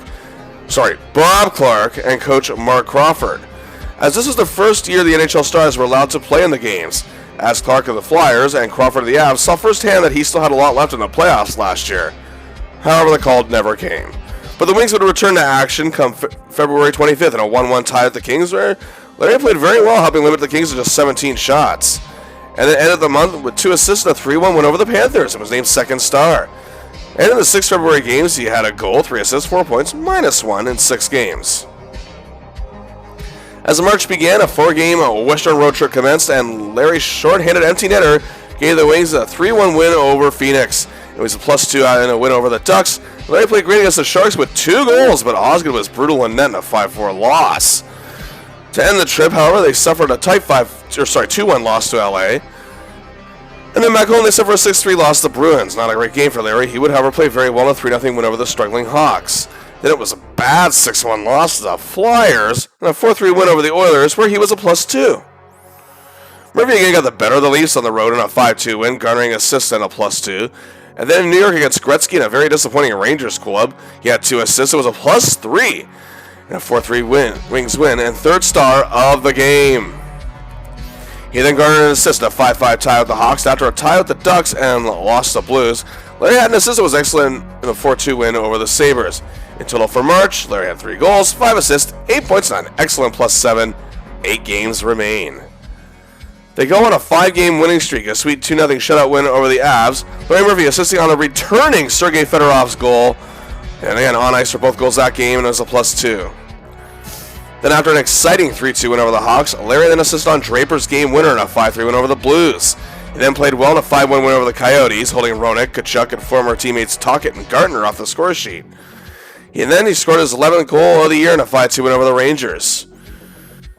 And in this stretch, a goal, 2 assists, 3 points, a +4. The Wings would lose, however, their last 3 games of the season, and Murphy would actually go pointless. It was an even 0. But they finished the year with a record of 44 wins, 23 losses, and 15 ties, 103 points. Once again, 3rd best in the conference this year and for the 2nd straight year. And the defending champs are ready for playoff time. And awaiting the Wings and our hero in the opening round was the Phoenix Coyotes, the Western Conference's 6th-seeded club. They finished with a record of 35, 35, and 12 for 82 points. Their team was pretty offensively potent and also gave up the 8th least amount of goals in the league, but their special team work wasn't overly stellar. That was a weakness. However, head coach Jim Schoenfeld helped the club overcome those weaknesses, as well as several injury issues to help them get to this point. The Wings, however, did win the season series with a 3-1-2 record and are heavy favorites. But who makes up this desert hockey club? Well, they are led by the man we know today as the mean patriarch, Keith Kachuk. A vicious power forward, not afraid to scrap, had a superb year. 40 goals, the 6th best in the league. He had 26 assists for 66 points, which led the team. He was 5th in the league in even strength goals with 29, tied for 6th with 8 game winners, and 10th in offensive point shares. However, this team was built on further grit with superstar center Jeremy Roenick, a key acquisition the year prior from Chicago. He continues his pesky play and stays a dedicated leader up front. Roenick, however, had 56 points, still very much offensively potent, And also now we see someone who Larry knows very well and has spent 8 seasons of his career playing alongside. And in his 19th and final season, Mike Gartner. Injuries have slowed him down as his longevity and durability have caught up to him, but he still brings veteran leadership. He notched 27 points in 60 games and this year scored his 700th career goal. Also, Craig Janney still provides some good setups. Former Pens teammate of Murphy's Rick Tocchet had 26 goals. The little giant Cliff Ronning made some big plays. Also, you had 2A forward Bob Corkum, who got some votes for the Selke and is great on the penalty kill, despite the overall aspect of it not working out too well. They also had hardworking Dallas Drake, Darren Shannon, Mike Stapleton, and young go-getter Shane Doan. The defense, however, was led by a superb talent in Teppo Numminen. A 10-year veteran and Finnish import, was a tremendous puck handler, great passer with offensive awareness, and a headache for opposing star forwards.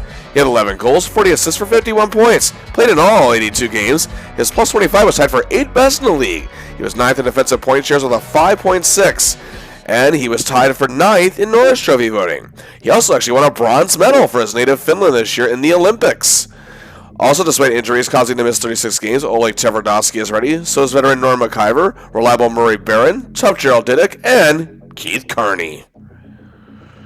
In net is the man known as the Boulinois, Nikolai Khabibulin. With a record of 30, 28, and 10, his win total was tied for 8th best in the league. He had a 2.74 goals against average, a save percentage right at .900, and added 4 shutouts and has won the Coyotes many games this year. Well, here we go. Game 1, the Joe is psyched, and on a power play early on, Murphy has the wheel, steering to Stevie Y, who sets up Nicky L. And yes, indeed, the Wings get the first strike. And they were looking good, leading 3-1 after 1. It stays that way well into the second period until Murphy and Lidstrom work their way to the zone to set up Darren McCarty for a goal. 4-1 Wings, they led 6-1 after 2. They go on to win 6-3. Murph played a beauty here. Game 2, however, the Coyotes have lost Numminen, but Phoenix actually take a 2-0 lead. But Detroit gets one back 13 seconds later, and they trail 2-1 after 1. Then the Coyotes led 5-1 in a shocking turn of events in the second, then led 6-2, and then Murphy helped McCarty set up Fedorov, get a goal to cut the gap to 6-3, but they lose 7-4. Hey, Osgood is ripped apart by the media, but the series is tied 1-1. Game 3, we ship to Phoenix, and it looks good early as the Wings led 2-0 just a minute into the game. It's still led by the same margin after 2 periods as Murphy and Lidstrom are still key in maintaining this lead. But then Tverdovsky and Rodick suddenly wake up in the third, and the Coyotes win 3-2. They take a 2-1 series lead. What is happening? Oh no. Game 4, the Phoenix faithful is psyched, however. They could take full control of this series. They led 1-0 after 1. Cue number 55. Murphy begins to play that leads the stick of Shanny. Sits up Larry Odoff for a goal. The Wings tie. This gives them life. And they led 3-1 after 2. They took a 4-1 lead in the third and win 4-2, tying the series at 2. Murphy played very well here. Game 5, back at the Joe. The driver's seat on the line. Murphy plays a huge defensive game, stopping rushes from Ronick and not afraid of Kachuk or anyone else for that matter. The Coyotes are held to just 18 shots as the Wings win 3-1. Take a 3-2 series lead, putting the Coyotes on the verge of elimination. Game 6, however, the Desert fans still have faith. It was close, tied 1-1 after 1. The Wings started to run away, however, and led 4-2 after 2. Then past the midway point of the period, Murphy clears, Stevie Y steers, and Gilchrist scores! 5-2 win for the Wings. They take it in 6 games. Murphy was again excellent here and consistent the whole series. 5 assists, a +4, and making great defensive plays. And he shook hands with Mike Gartner, as Game 6 proved to be Gartner's last game. And oh boy, here we go again. For the 3rd straight year for the Wings, and also the 3rd straight year for Murphy. Once again, the Saints try to march in on the parade as they take on the St. Louis Blues in the Western Conference semifinal.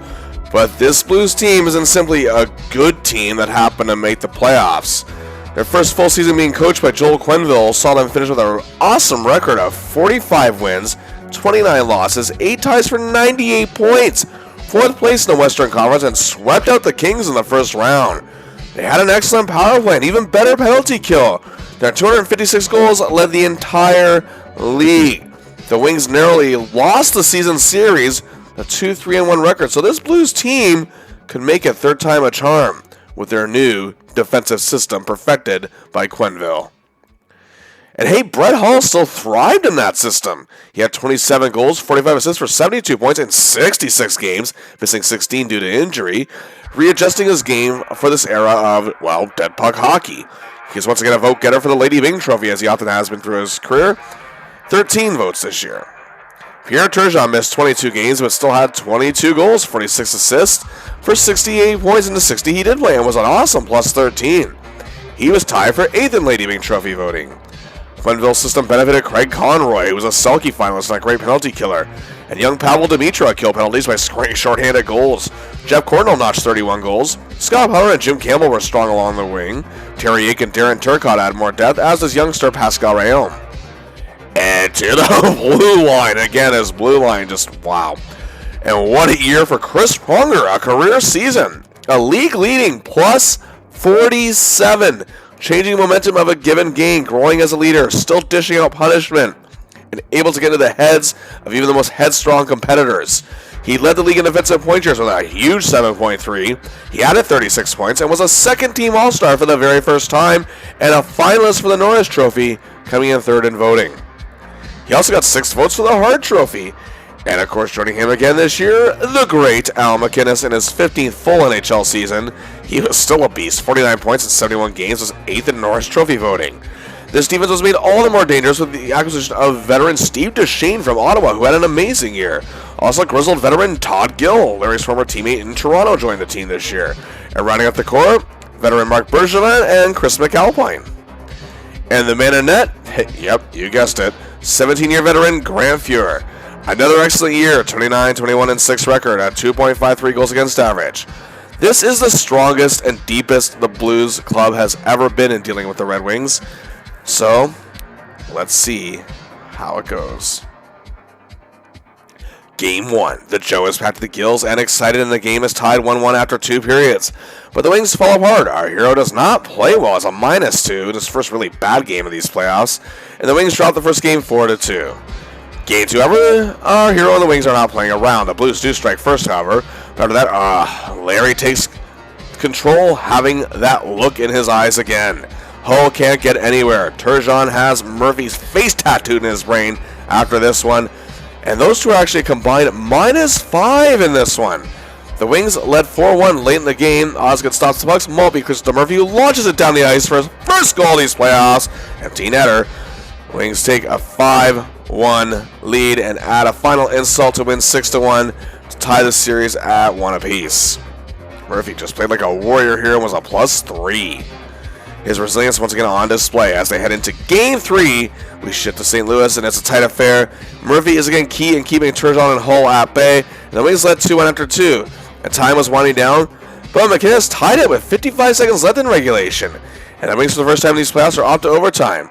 The first overtime period goes by, we have no winner. So Murphy and Lidstrom are actually breaking up rushes, like they did last year. Second overtime comes, 11-12 in. Shanny gives the Wings a 3-2 win and a 2-1 series lead. Game 4, it looks great. Murphy is sticking to the strategy, and the Wings take a 2-0 lead, but the Blues tie at 2-2 at the end of 2 periods. But a goal by Kozlov and 2 from Fedorov give the Red Wings a 5-2 win and a huge 3-1 series lead, 1 win away.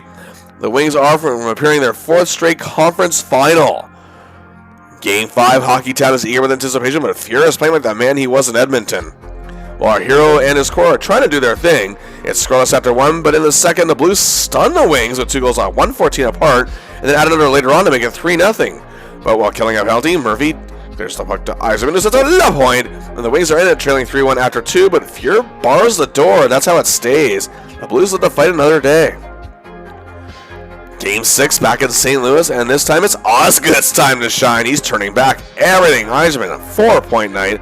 LaPointe has 2 goals, and our guy Murph plays very well. And the Wings win it 6-1 and take the series 4-2 in 6 games. Murphy still looked rock solid. A goal, a helper, an excellent +4. But more importantly, Turgeon was held to just 3 points. And Brett Hull, 1 goal. That's all he had. Both were a -5 respectively, as Larry and others had their number in what would actually prove to be Hull's final games in St. Louis. And now once again, the Wings are off to the Western Conference Final. And awaiting the Wings in the 1998 Western Final is a team that has spent years building to a winner. As a matter of fact, it started when Larry used to play for them when they were still in Minnesota, and that is the Dallas Stars. However, his former coach, Bob Gainey, was now the general manager, and intricately building a contender with Ken Hitchcock being deemed as the man to lead them behind the bench. They finished with the NHL's best record, 49 wins, 22 losses, 11 ties, 109 points. They had the best power play in the league, the second best penalty kill, scored the third most goals, gave up the second least. Perhaps the Red Wings have met their match at last. The Wings, however, did win the season series with a 2-1-2 record. That has to be factored in.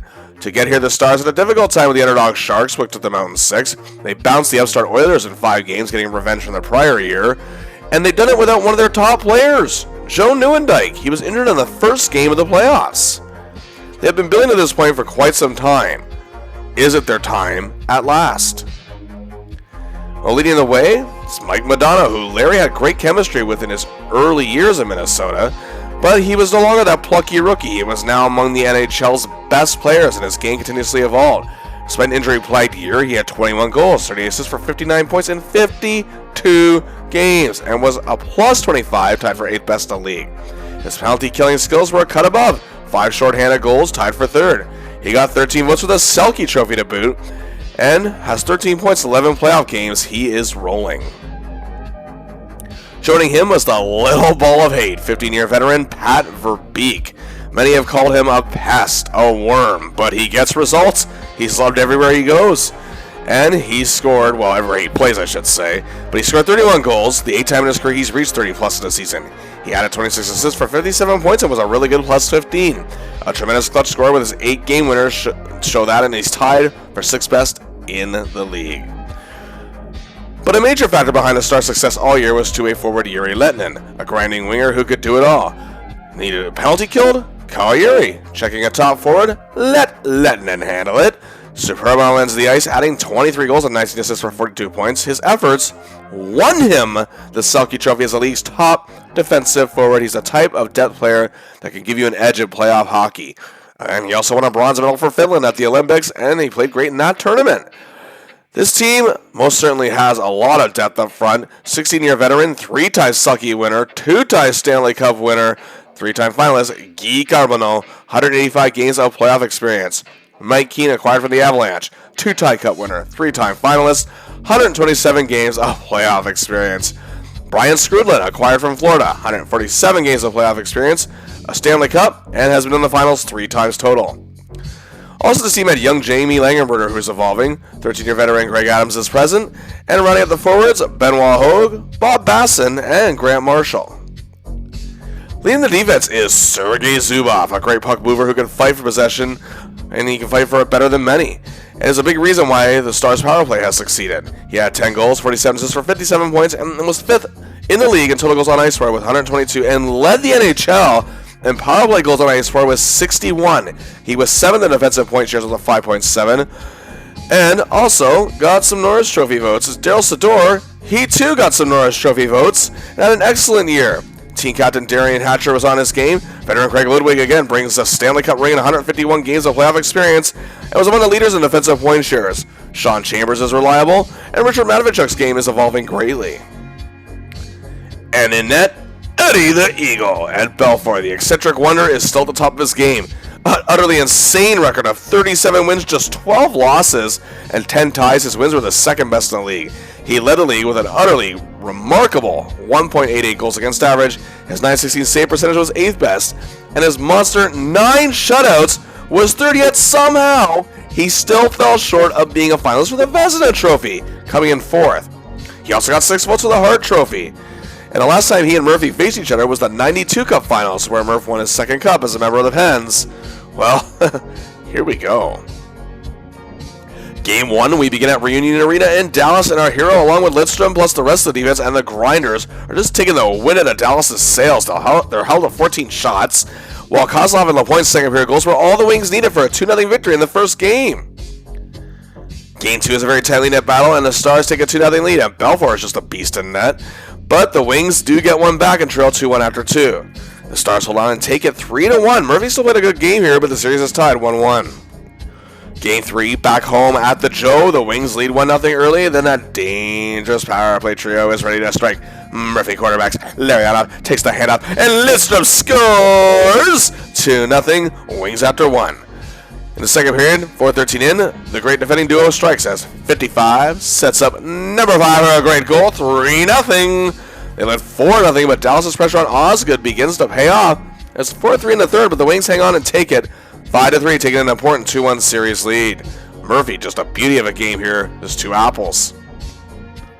Game 4, it looks great early. Solo shorthander from Maltby, solo power play marker from Eiserman, and the Wings led 2-0 after 1. Murphy's playing a great game. He had Madonna's number in this series.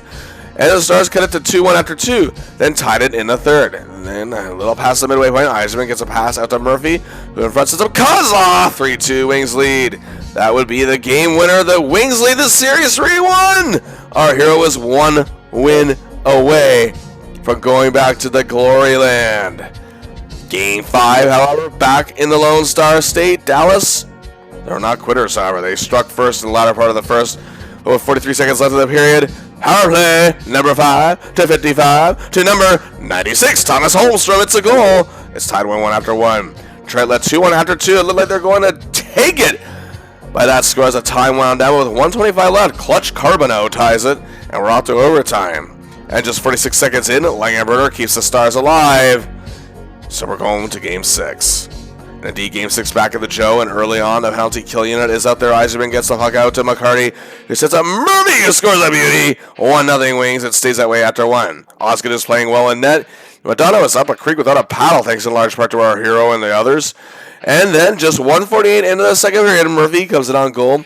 Open Fedorov, who scores 2-0 Wings. It stays that way after 2. Osgood is making huge saves in the third period.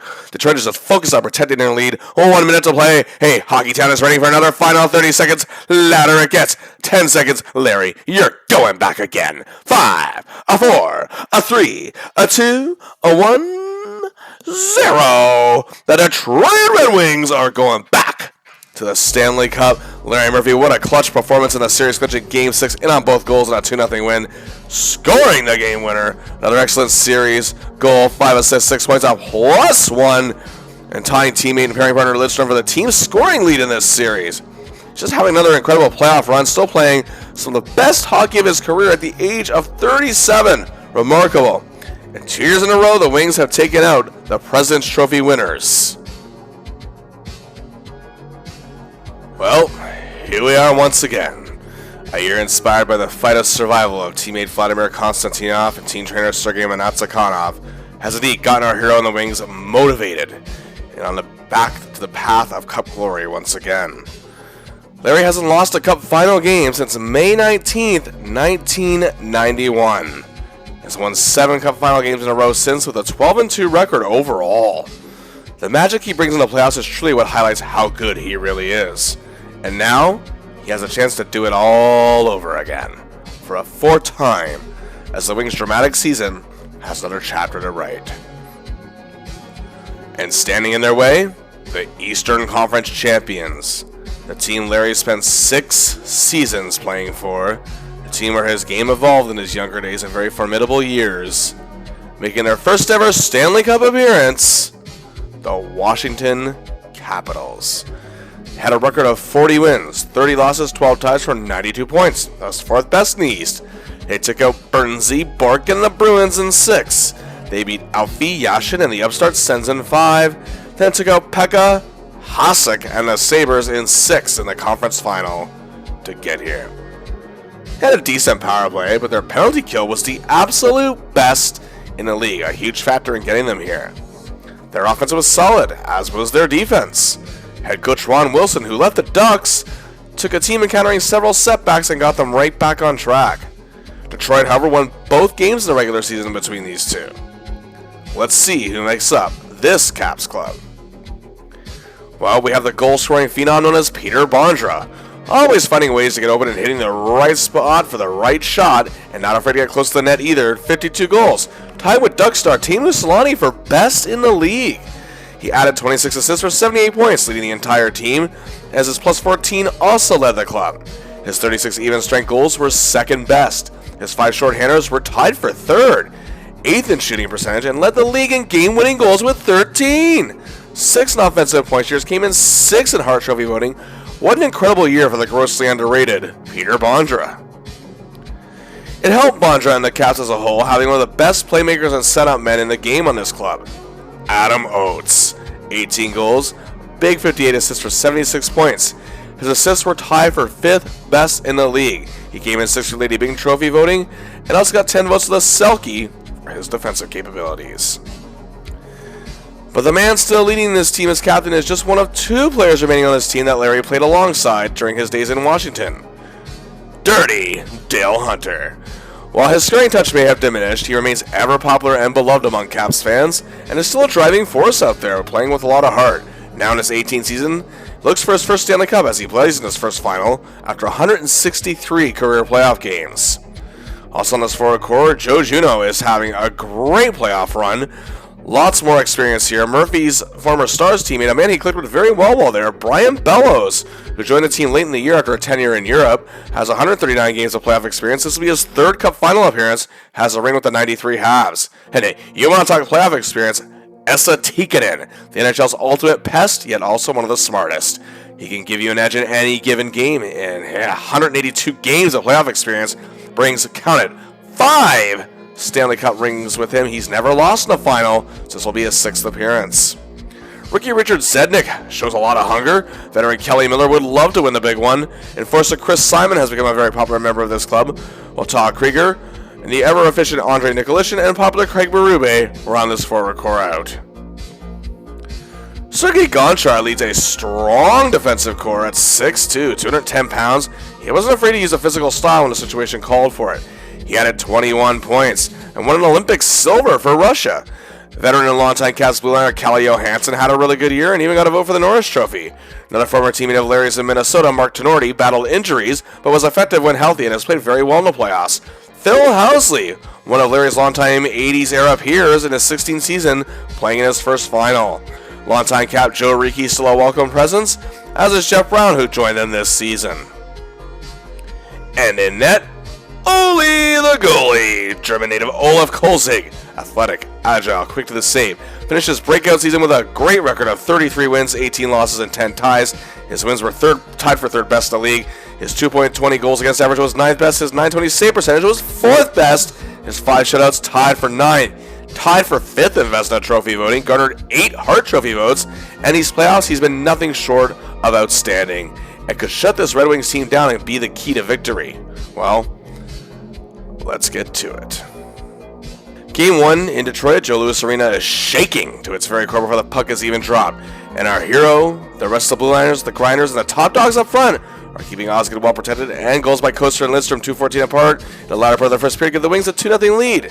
The Wings stick to their strategy, and our hero breaks up any attempted rush from Bondra to get the Caps going, but again, they do get one back, and it's 2-1 after 2. The Red Wings hang on. They take the first game. Game 2 is a wild affair. The Wings led 1-0 after 1, but the Caps stunned the Joe, plunging them into silence, taking a 3-1 lead. After 2 periods, our hero did not have a good second. But Murph and the Wings didn't lose focus as they did trail 4-2 in the third, but LaPointe and Brown tied at 4-4 and were off to overtime. And Larry is great in the extra frame, again, breaking up many Caps attempts to get momentum into the zone. And with 4:36 left in overtime, Draper ends it, and the Wings take a 2-0 series lead. We shift to the MCI Center for Game 3.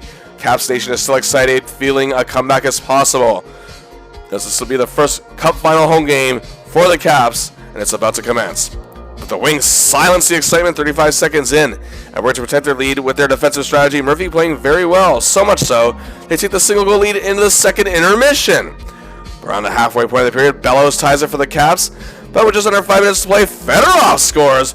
The Wings hang on and take a 3-0 series lead. Murphy is key as Osgood faces just 18 shots, 1 win away from back-to-back Stanley Cups. Game 4 is still in the shadow of the nation's capital, but the Caps are putting up a fight, fighting with all their might to stay in this. They're bombarding Osgood. But just past the halfway point, power play, Murphy to feather out to Dougie Brown. The Wings lead 1-0 after 1. LaPointe makes it 2-0, but the Caps get one back. But then, a power play, Sergei starts, Thomas continues, and Larry Murphy finishes his third goal of these playoffs, giving the Wings a 3-1 lead after 2. A goal and a helper for our leading man. Another goal by Brown makes it 4-1 Wings early in the third, and it looks like they're well in control to take it. And the countdown was indeed on. However, the cameras pan to show Vladimir Konstantinov sitting in the luxury box along with Sergei Monotsakonov. A smile graced his face as he was held to his feet by his wife, and the Caps fans even showed respect. The Red Wings players, of course, saluted the presence of their teammate. Here we go. 1 minute to play. Hockey Town, get ready to celebrate again. 30 seconds. Vladdy is being wheeled down to ice level. He's not going to sit in the stands. He's going to celebrate with his team. 10 seconds. Larry Murphy, get ready for cup number 4, his second back-to-back. Count it down. 5, 4, 3, 2, 1, 0. The Detroit Red Wings, once again, Stanley Cup champions Larry Murphy. Your name is now in that holy grail 4 times. Set aside a little bit more room in that safe for another Stanley Cup ring. What a clinching game he had. A goal and an assist. Those were his points in the series. And hey, but he was tremendous as a whole. He was a +3. And his team captain Steve Yzerman placed the Stanley Cup on the lap of Vladimir Konstantinov and wheeled him on the ice to the victory lap in a huge moment. The raw emotion of the year culminated, forever etched in the annals of hockey history, and Murphy, along with his teammates, banded together to make it happen. For the first time since his first Cup win in 1991 with the Pens, Larry Murphy was among the top 10 playoff scorers. 3 goals, 12 assists for 15 points in all 22 games. He was tied for 7th with teammate Martin Lapointe.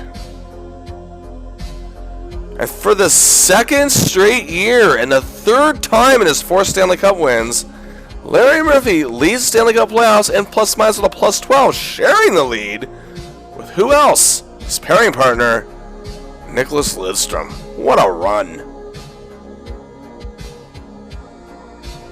Now back to the regular season. Larry Murphy had 11 goals, 41 assists for 52 points in all 82 games. And surprise, surprise, he and Lidstrom were the NHL's elite defensive pairing in many ways, and well, points was one of them. Lidstrom set up Murphy 4 times. In return, Larry helped Nick score 10 goals, all but 7 that he scored that year, and together they teamed for 16 goals. Larry, as he always does, clicked well with all-star superstar forwards, and Steve Yzerman was no different. They collaborated on 8 assists together and teamed up for 14 goals. Murphy also clicked well with Larry Onoff, especially on the power play, and worked closely with the grind line on the penalty kill. For the 11th time in his career, Larry Murphy finished a top 10 in scoring among defensemen. His 52 points, 5th best in the NHL. And his partner in crime, Lidstrom, finished first in the league with 59 points. And for the 3rd time in his career, and for the first time since 92-93, Larry Murphy finished in the top 10 in plus-minus. And like that season, finished 2nd as his +35 is also the 2nd best mark of his career. This year finishing 2nd at Chris Pronger. And also former teammate Mike Modano cracked the top 10 as well. For the 7th time in his career, Murphy made the top 10 in total goals on ice for, with 121 being tied for 6th with Avalanche superstar Peter Forsberg. But teammate Lidstrom finished tied with the league lead with former Murphy teammate Ron Francis on the Pens with 126. And another former ally of Larry's, Jaromir Jagr, was 4th. And for the first time since the 1992-93 season, he made the top 10 in defensive point shares. He was 2nd best in the league with a career-high 6.6, again only 2nd to Chris Pronger, while former teammate Scott Stevens was 4th and Lidstrom was in 10th. And to top it off, Larry got a good amount of votes for the Norris Trophy this year, coming in 6th place with 47 votes. And Lidstrom was actually the first runner-up, coming in second to winner Rob Blake of the LA Kings. Well, no doubt one of the best and most storied years of Larry Murphy's career. His skills at puck movement were at an all-time high. His ability to cover top forwards, top form. And hey, he can still provide the offense. Top 10 in 4 categories. Outstanding playoff performance, 15 points in 22 games. His 4th Stanley Cup, his 2nd set of back-to-back championships. Undefeated in terms of Stanley Cup finals and a 16-2 record overall in individual games. Many even say to this point, even though it took till his 18th season, he was seen on the level of his peers, and he had adapted better to the modern trap game than Bork or Coffey had. And even the man who wears number 5, Nick Lidstrom, an icon in Detroit, who was already an excellent defenseman at this point, credits Murphy for actually helping his game evolve, teaching him how to win. Bowman, he knows Murphy's strengths better than anyone and proved it again this year. And he helped his team persevere over tragedy and other obstacles. Now Larry enters the 1998-99 season, a 2-time defending Stanley Cup champion with the Detroit Red Wings and still playing hockey at an elite level. With the arrival of the Nashville Predators, the league is now 27 teams strong. And the divisional alignment changes, as now it's 3 divisions per conference. It's still the 1-8 seeded playoff format, with 3 division winners taking the top seeds. The Predators joined the Wings in the Central Division along with the Blues and the Blackhawks. Slava Fetisov had retired at the age of 40. They added German import and all-star Uwe Krupp, but he'd be bothered with injuries much of the year. Larry's former Leaf teammate Jamie McCowan joined the team late last season and was part of the Cup winner. And the Wings are favored to 3-peat, truly build a new dynasty. And our hero? He's ready to try and make that happen.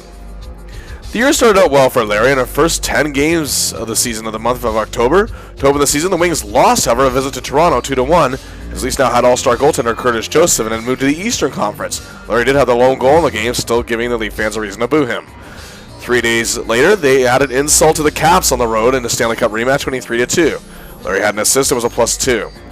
On October 16th, they had their home opener against the Blues and raised another Stanley Cup banner. Murph played great, was a +2, and again played well against Turgeon, who was a -3. And then he played very well in a 2-0 shutout win over Fleury and the Fireless Flames. Then he helped welcome the expansion Predators to the league with a 5-2 win, assisting on the insurance markers of power plays from Brown and Shanny. But the revamped Leafs again had Larry's number. He had a rough outing, a -2 and a 5-3 loss. Then the Wings hit the road. Bounce back win over the aimless Habs squad, 3-0, Murphy with a goal, +2, and helped hold the Habs to 18 shots. He was also in top form against the Panthers, a +3, assisting a 7-2 win, and the Panthers with just 18 shots. Then there was back-to-back losses, however, against the Blues and the Stars at the end of the month. Larry not good in either game, but overall in October, he had 2 goals, 5 assists, 7 points, and an excellent +5 to start the year. After dropping a stunning 5-2 loss to the Flames at home in the start of November, notching an apple on a loss, number 55 hit the desert and the coast. First, a loss. It's 4th in a row for the Wings as they fall to 6-6. He plays quite bad in a 3-1 loss to Phoenix and is a -2. However, he rebounds with a much better outing in Anaheim against the Ducks, assisting on Shanahan's game winner, breaking a 2-2 tie with 5:49 to play. Returning home, it was a huge 6-2 win over the Blues. Murphy with 2 helpers and a +2, and again, targets Turgeon, who's a -4. But again, the Stars have the Wings' number. A 5-1 loss the Wings suffer, Larry assisting on a lone goal of the game. Next was a Western Canada road trip. Another loss to lowly Calgary, as the Wings are now being called out by their local media for how sluggish they look this season. Larry was a -2. But he was the resilient one once again against Edmonton the next game. An apple each for Stevie Y, Kozlov, and LaPointe. 3 assists, a +2, and a 6-2 win over a very good Oilers squad. Second star of the game. Then on to Vancouver to face Messier and McGillney and the crappy Canucks. Larry plays well in a 4-2 win. The Wings, however, look back to themselves as they take a whole 3-game homestand, all with wins. First, a beauty of a game against the Ducks, 2 assists and a +2 for our hero. A goal and a helper and a 7-1 thrashing over the Canucks, again a +2. Then a 4-1 win over Nolan Vernon and the sad-looking Sharks, Larry with a helper. Superb play at the Joe for number 55. And hey, what a month for Larry. A goal, 12 assists, 13 points, and a solid +4 in 11 games in November. Still shining bright in his twilight. December, Murphy was playing decently, but the Wings were overall just kind of looking on and off. He had 2 goals, 4 assists, 6 points, and a +1 in 14 games. He played okay in a 3-game road trip that saw a loss, a tie, and a win against the Avs, Sharks, and Kings, respectively. He had an assist and was a +2 in a 3-2 win over the ailing Blackhawks, who now featured his former Leafs teammate, Doug Gilmour. He assisted on Yzerman's opening goal and a power play marker in a 3-2 win over the Oilers. And after being shut out against former teammate Ron Francis on the Carolina Hurricanes, Murphy scored a key tie-breaking goal in an eventual 5-3 win over Boston. But the month ended on a 7-game winless streak. Larry had 3 points. It was a -1 in that stretch. The Wings just seem to be losing their focus all around as they entered the new year with a 17-16-2 record. Again, not terrible, but this is pretty bad for the Wings. It's a major disappointment. Murphy, however, isn't taking much flack. Lidstrom was taking a little bit, as did Shanny. Murphy, however, helped his team rebound in a huge way to begin the new year in 1999, sweeping a home-and-home series with the Hawks. First a goal in a 5-2 win at home and a +2. Then he had a goal to helper in a 3-1 win in the Windy City. His goal, the game winner, named first star of the game. The Wings would then win 3 of their next 5. After being shut out in a loss to Alfredson Yash and a pretty sharp Senator squad, he assisted on Lidstrom's third-period game winner in a 3-2 win over a struggling Avalanche squad. He assisted on a lone goal in a bad 4-1 loss to Ottawa, then was solid in a dominant 5-1 win over the Habs and a thrilling 2-1 win in overtime over the Predators. Then after a 3-game Western Canada road trip where the Wings went winless in 3, Larry was pointless in an even 0. He rebounded on assisting on Lidstrom's game winner in a 4-1 win at home over Carolina. Then came the All-Star break. And for the 3rd time in his 19-year career, Larry Murphy is selected to play in the NHL All-Star game on January 24th, 1999 in Tampa Bay. This was still the era of the Team North America versus Team World format, along with Murphy on Team North America, joining him as Wings teammate Brendan Shanahan, making his 5th appearance in the All-Star game, and Nicholas Lidstrom was representing the Team World, playing in his 3rd. Yzerman was actually selected to play what would have been his 9th appearance, but was unable to attend due to a minor injury. Murphy's former teammates, Scott Stevens, Wendell Clark, and Mark Recchi, were all part of Team North America. Other former teammates, Jaromir Jagr and Marcus Naslund, were on Team World. North America would get the 8-6 win. The Wings returned to action with a 4-1 win in Nashville, Larry with a goal. Then he had an assist in a 3-2 loss to the Rangers. Overall, 3 goals, 5 assists for 8 points in 13 games in January, and he was an excellent +6. February began with a tie against the Devils, but Murphy would miss the next game, a 5-1 win over the Islanders. Then after back-to-back losses to a rebounding Avalanche club and the Pens, the Wings finally got their wheels moving fast, a 6-game winning streak. First, a 5-2 win in Nashville, Larry with an apple, and then he assisted on Yzerman's game winner in a 4-2 triumph over Edmonton. Tied 1-1 in the 3rd period. He scored a power play goal that proved to be the game winner against the Hawks, 2-1 and 2nd star of the game. And then February 14, 1999, the Wings travel to New York to face the Rangers. Notable because it's for the very last time, Larry Murphy goes up against the likes of Wayne Gretzky, who would retire at the end of the year. Murphy has played very well against him quite often, and this night was actually much of that. Murphy had a helper in a 4-2 win and helped give Gretzky a rough night, as the great one was a -3. Then he assisted on Shanny's game winner in a +2 over the Sharks. Then 3-1 win over the Devils. Larry played a great defensive game in that one. In total, a goal, 4 assists, 5 points, and a +3 on this winning streak. It would be extended to a 7-game unbeaten streak with a tie against the Sabres, 4-4. Larry had an apple. The end of the month with an overtime loss to the Kings, a tie with the Panthers, and a loss to the Isles. Larry, overall, a goal, 5 assists, 6 points, a +2 for 13 games in February. To start March, it was not good. In the next 8 games, the Wings, went 3-5-0. Murphy had 5 assists and was a -3. His highlight would be 2 helpers and a 7-2 win over the Coyotes. But all but 1 game, however, was on the road, and the Wings have struggled quite a fair bit on the road this year. But they're not in danger of missing the playoffs necessarily. But again, Scotty Bowman is in no mood to lose. And General Manager Ken Holland has the same mentality, so they're not wasting time making changes. 2 of Murphy's former teammates were acquired. His fellow defenseman back in Pittsburgh, Ulf Samuelsson, is acquired for the Rangers. Also, Wendell Clark, his former teammate in Toronto, was acquired for the Tampa Bay Lightning. And he was having a really good season to boot. But the big acquisition was Larry's longtime peer and rival, Chris Chelios from the Chicago Blackhawks.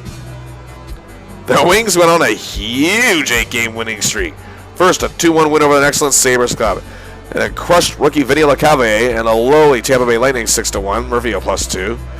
He had an assist in a thrilling overtime winning against the Flyers 3-2, and played a beauty overall, was a +2. He assisted on Fedorov's opening goal against a crappy Kings squad in a 2-1 win. And that win ended March, where Larry overall had 7 assists, in 12 games, and was a +2. The streak rolls into April. A goal and a helper and a 5-3 win over the Hawks.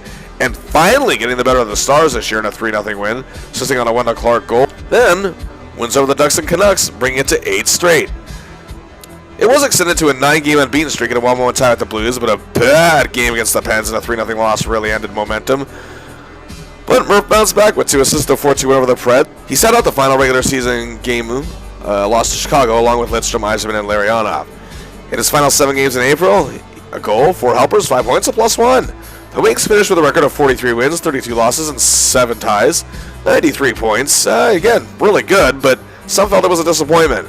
But they still won their division, and again were 3rd best in the Western Conference. And now, it's playoff time! And their drive for a feat of a three-peat begins against the 6th-seeded Mighty Ducks of Anaheim. They finished the year at 35, 34, and 13 for 83 points. 2 years ago, the Wings swept them right out of the second round.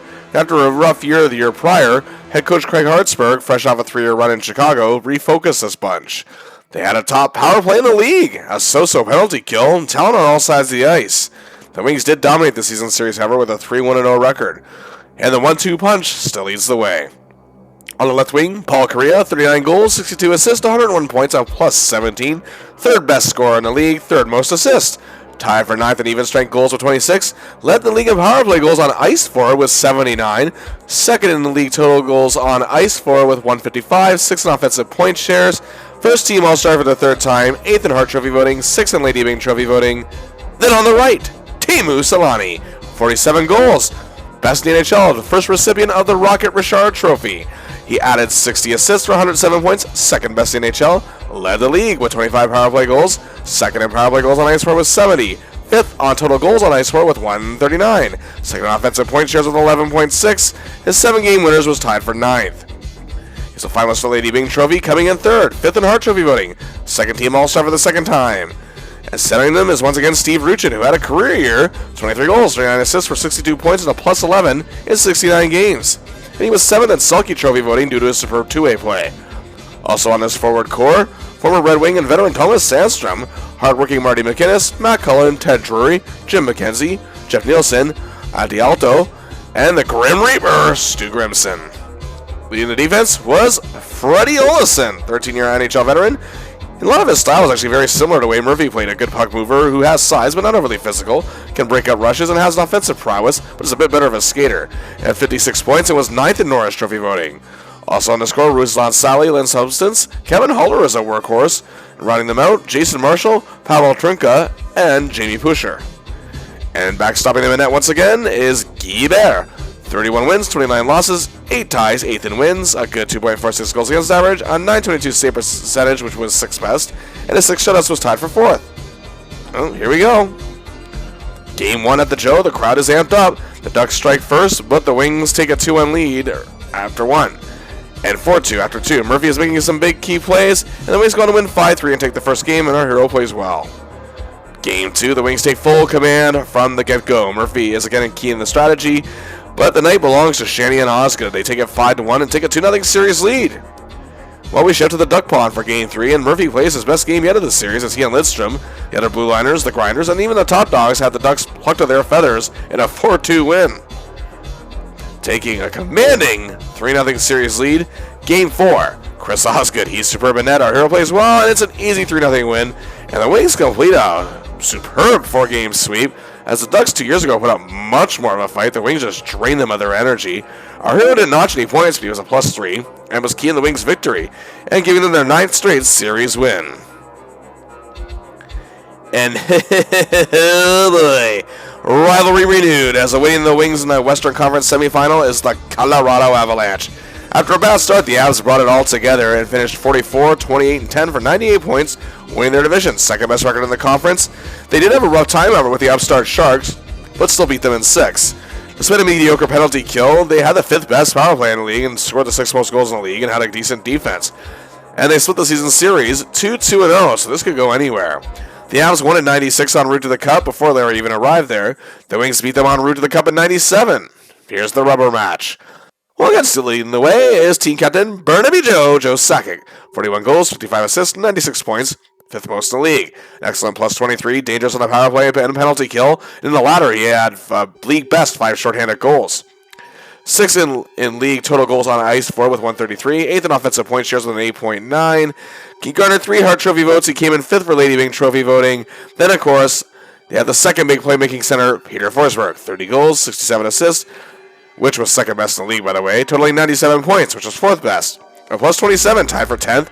10th in total goals on ice for with 123. 10th in total offensive point shares with an 8.0. He was 7th in Hart Trophy voting. 8th in Selke voting, a first-team All-Star for a second time. Despite current stars being really good on this team, the Avs were always building for the future, and Chris Drury was a big sign of that. 20 goals, 24 assists, 44 points, a plus 9, a very hard work ethic, and winner of the Calder Trophy as the league's top rookie. They also had another rising talent in Milan Hajduk. Valery Kamensky, the veteran, battled injuries, but hey, he's still here for the playoffs. So the playoffs, Savvy Claude Lemieux, the man who pretty much kicked off this rivalry, is ready. And a huge acquisition that the Avs made near the end of the season. 11-year veteran, Flames All-Star and Superstar, Theo Fleury. Also, clutch draw Adam Deadmarsh is present, hard-working Jeff Odgers, as well as Sean Bodine, Warren Reichel, and Larry's former Caps teammate Dale Hunter. In his 19th and final season, leads the Caps after 12 seasons in hopes of getting a ring. On defense, the Avs were dealt with many injuries this year, and it really hurt them. But Adam Foote really proved just how much of value he is to this club. He uses his size, physicality to give his team an edge, can make anyone pay a price for getting near him. He was an excellent plus 20. He added 21 points, but also had injury issues himself, missing 18 games, but got 5 votes for the Norris Trophy. Sylvain Lefebvre deserves credit for keeping this blue line together for most of the year. Sandy Zozelich was limited to 39 games, but he is here and ready in these playoffs. Aaron Miller had a good year. Greg DeVries and John Clem round this core out. And in net, you guessed it, St. Patrick Waugh. An excellent 32-19-8 record, tied for 5th in wins. 2.29 goals against average, 9th best. His .917 save percentage was 8th. 5 shutouts, tied for 8th. And he registered a vote for the Vezina. Here we go again. Game 1 in Denver, and the Wings start Bill Ranford in net, who knows a thing or two about playoff hockey, being a consummate trophy and Stanley Cup winner in 1990. He and Waugh put on a show. Our hero plays decently. The Avs lead 2-1 after 1. The Wings tie at 2-2 after 2 and stay that way after 3. And we're up to overtime, 4:18. And Maltby gives the Wings game 1. Game 2, Detroit's like a team possessed, and it shows. 2 goals from Stevie Y. 2 points for the Scimitar. Our hero helps contain Forsberg and Sakic. 4-0 win. The Wings take both games on the road in Colorado. 2-0 series lead. This is huge. Game 3, the Joe is excited. They could take complete control of the series, and hey, they're already thinking sweep. The Wings strike first, but the Avs lead 2-1 after 1. And then Detroit trails 5-1 in the second. The Wings fall apart. Our hero can't get anything going. Tough night for him and the rest of the team. The Avalanche win 5-3. They're still in this thing. Game 4, it's even worse. The Avs lead 3-0 after 2. Waugh's a crazy man in net. The Wings trail 5-0 in the third period, however, and on a power play, Murphy and Fedorov set up Kozlov to break Waugh's shutout as our hero gets his first point of this series. And down 6-1, Murph and Samuelson set up Kozlov. The two Apples meant very little in a dreadful 6-2 loss. The series is tied 2-2. What just happened?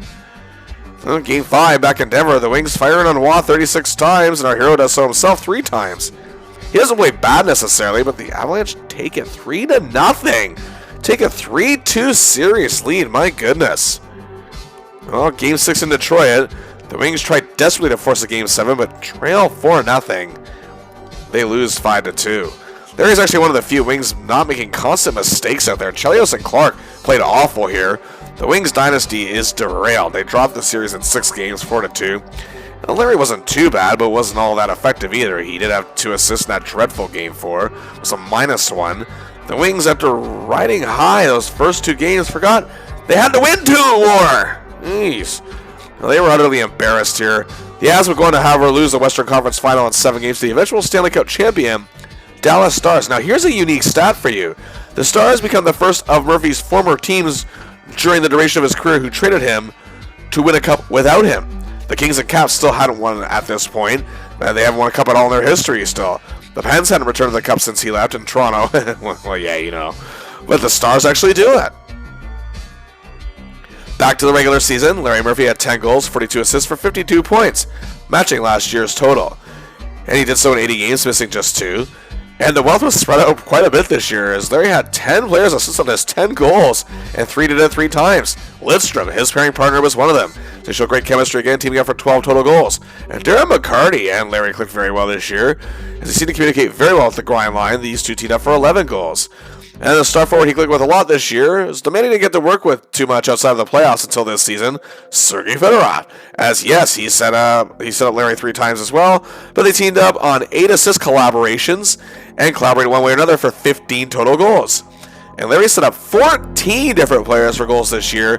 The most, however, was setting up Steve Yzerman for 7, just under a quarter of the goals that Stevie Y had that year. Well, Murphy also was on the same page with the likes of Larionov, Holmstrom, Kozlov, and Shanny. For the 12th time in 19 seasons, Larry Murphy is among the top 10 defensemen in scoring. His 52 points was 7th best among blue liners. Teammate Lidstrom finished 2nd with 57. And for the 7th time in 19 seasons, he was in the top 10 among defensive point share leaders, finishing 6th with a 5.4. Former teammate Scott Stevens in 5th had the same number. Lidstrom was just behind with a 5.3 in 7th. And for the 9th time in his career, Larry Murphy gets votes for the Norris Trophy. He came in 11th this year, receiving 21 votes. Lidstrom, once again for the 2nd straight year, came in 2nd. Longtime peer Al McInnes won his first Norris Trophy after 16 seasons. Just goes to show you how hard that award is to win. Bork proved he had something left, still being a finalist, but somehow Murphy was really shortchanged on votes here. Yeah, another tremendous year for our hero. Despite the Wings' speed bumps along the way, he was still excellent keeping things together more often than not. Got to play in his 3rd All-Star game. Crazy to think he's only played in the mid-season exhibition that little in 19 seasons. His plus 21 was still best in the team, and he was loved by fans in Detroit, and even analysts and pundits and experts actually appreciated him a bit more in this era as well. It seemed as though he still wasn't getting the exact recognition he deserved. But after a heartbreaking playoff upset, Murphy wants to continue to see things through in Detroit. We're ready to enter the 21st century in the 1999-2000 season, where the Atlanta Thrashers will bring the NHL's team total to 28. Overtime losses will now count towards a point, and it brings Larry Murphy to his 20th season. He's still in good shape, still poised to play great hockey. The Wings' preseason odds of winning the Cup are right on par with the defending champion Stars and tops of the league. 13-year veteran Steve Duchesne joins the Red Wings on the defense, making them even stronger. Murphy's engine still has some drive left in it, and wants to get the Wings back to championship glory. He began the year okay enough, 2 goals, 5 assists, 7 points in 11 games, and a -3. It began with a 2-0 win over the Sabres at home, Murphy assisting on Draper's opening goal that proved to be the game winner. Larry got his first goal of the season in a 3-2 loss to the defending champion Stars 3 days later. Detroit began a 7-game unbeaten streak and brought the welcoming Mobile to Atlanta in a 7-1 thrashing of the Thrashers. Larry with 2 assists and a +2. He then had a helper in a 2-2 tie against Pavel Bure and the Panthers. He then had a goal and assist in a win over the Blues. He would go pointless the rest of the month, but played well during the rest of the streak. We ended the month with a tough loss to Chicago, a bad outing, and a -3 and an overtime loss to the Blues. Murphy's pointless streak, however, hit 12 games, didn't make much of a dent in the first 6 games in November, and his ice time was actually getting cut, as he and Lidstrom's pairing was also not being used as much. He was pointless in a -3, but the Wings actually were 3-1-2 in this stretch. On November 15th, the Ducks came to town at 4:20 into the game. Larionov flipped the puck to point to Murphy, who sets up Shenny. 1-0 Wings, but the game would be tied 1-1 after 1. 25 seconds into the second, Korea gave the Ducks a 2-1 lead. But 54 seconds later, power play. Lidstrom, yep. Igor, yep. Larry, yep. The game is tied 2-2, and the Wings lead 4-2 after 2. Ducks close the gap to a goal in the third on the power play. Here we go again. Igor to Larry to Lidstrom. And the Wings take a 5-3 lead and go on to win 6-3. Larry, after being quiet in the last several games, comes alive with a goal, 2 assists, 3 points, and his named 3rd star of the game. The local sports media pointed out Murphy wasn't exactly having a great year, but praised him for his performance in this game. A Western Canada road trip followed, didn't go quite as well. It did start with a 7-2 win over the Canucks. He assisted on the lone goal and a loss to Calgary, but then they drop a tight 2-1 decision in Edmonton. Then it was back home, a 4-2 win over the Blues, where Larry had an assist, and then 2 assists in a 4-2 win against the Oilers. It was named 2nd star of the game. Then he had a goal, but was a bad -3 in a loss to the Coyotes. Despite a couple excellent games, it was not a great month. His offensive numbers were good. 2 goals, 6 assists, 8 points, 13 games, a bad -7. In Minnesota in 1990, the type of team he was on, this would make sense. On the Red Wings in 1999, not so much. December, however, would tell a much different story. He played well in a 4-2 win over Marleau, Nolan, Domfus, and the Sharks. He had a goal in a 7-4 win over the bad Blackhawks and was a +2. But they lose 4-1 in Nashville, Larry assisting on a lone goal. The Wings would then go on a 5-game winning streak, and Larry is back to form again. He played well in a 6-3 win over the Preds and a 3-1 win over the Kings. Then in Boston, he assisted on 2 goals, including Yzerman's game winner in a 5-4 triumph and was a +2. He was again tremendous in a 5-1 win over the Oilers, helping shut down their big guns, and he had a helper and was a +2. And it was capped off with a huge 5-2 win over the Avalanche, notching another assist. In total on the streak, 4 assists and a +5. Many Detroit publications felt Murphy was back to his old self. On a 3-game road trip, Murphy continued to play well. Despite dropping a loss to the Ducks, he had an assist in a 4-3 win over the Sharks, and gave former teammate Ron Francis a rough time in a 4-1 win over the Hurricanes and was a +2. To end the month, he assisted on a Pat Verbeek goal in a 3-2 win over Atlanta, and a +2 in a huge 7-2 win over Buffalo, and assisted on another Verbeek goal in a 4-4 tie with Chicago. And hey, what a turnaround in December. A goal, 8 helpers, 9 points, and a massive +11 in 14 games, proving he still has a lot to give. But it wasn't a very happy New Year in January. A goal, 3 assists, and a bad -7. And Bowman, despite his love for Larry, was frustrated with his play this month, and his ice time was getting cut significantly. He played awful in the first 2 games of the month, losses to Pittsburgh and Phoenix, but he did bounce back with 2 apples in a win over the Preds, 5-2, and notching an assist in a win over the Ducks. Murph went pointless in the next 10 games, was a -4 in that stretch. His only notable game was a 4-2 win over Toronto, where he was a +2. But again, Murph bounced back in February. Despite a 6-3 loss to the sharp-looking Kings squad, he played well overall and had 2 helpers. He had a lone goal in a 4-1 loss to the Blues. Then they shut out the Blues, and then who'd become a superpower, by the way, 2-0 on the road. Larry was then hustling out there in a big 4-3 win over the Avalanche. He had a helper in a 3-1 win over the Coyotes and was a +2 against the Canucks in a win. But they'd lose to the Kings and the Hawks. Murph with an assist in the latter. Murphy played well in a 2-0 shutout win over the Islanders, and after a loss to the Stars, Murph had 2 helpers, was a +2 and a 5-2 win at home over the Islanders. And to end the month, he gave teenage Vinny Lecavalier a rough night in a 3-1 win over the lowly Lightning. A goal, 6 assists, 7 points, and a +4, 12 games. Murphy didn't notch a lot of points in his final 17 games of the season, but he played well, 14 games in March, 3 in April, 3 goals, 2 assists, and a +6. Bowman's faith in him seen well restored, as his ice time has increased in several games. His highlights in this stretch include a monster of a game trying to send Dallas a message, a +3, and a 5-3 win in a showing over no mercy over top forwards on March the 5th. He played very well and very determined in an OT loss to the Leafs, also showing some fire against the Avalanche on March 18th and was a +2 and a 4-3 win. 5 days later, he had a goal and a +2 against the Preds. But Murphy showed his nasty side with a deliberate spearing penalty in a game against the Rangers, was ejected, but the Wings would go on to win 8-2. His final regular season game would see him score a goal against the Caps in a 4-2 loss, but he sat out the final game of the season. The only game he missed all year, a 3-2 loss to the Avalanche. And the Wings finished 48-22, 10-2 for a huge 108 points. But the Blues actually took the division by 114 points. And the Wings would be the 4th-seeded team in the West. But either way, it's playoff time. And awaiting the Wings, a new playoff foe, the Los Angeles Kings. These 2 clubs have never faced the postseason in the 33 years the Kings have been in the league. The Kings, of course, were the team that drafted Murphy 4th overall in 1980. A pick the Kings obtained from the Wings. And the Kings, try to keep up, finished 39, 27, 12, and 4. 94 points, 5th-seeded team in the West. First 90-plus point season since 1990-91.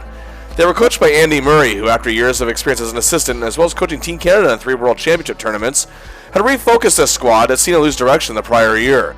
They had a solid power play, but a weak penalty kill that the Wings power play unit could destroy. However, they did score the 5th most goals in the league and had given up a fair bit, but the division series was split 2-1. So who makes up this Royal Squadron? Well, when you say the name LA Kings, one of the big names that pops up frequently is Lucky Luke Robitaille. 14-year veteran all-star with a deadly wrist shot, tremendous puck movement, and space creator, and a brief teammate of Larry's in Pittsburgh. 36 goals, which was tied for 9th best in the league, 38 assists, 74 points, and a +11.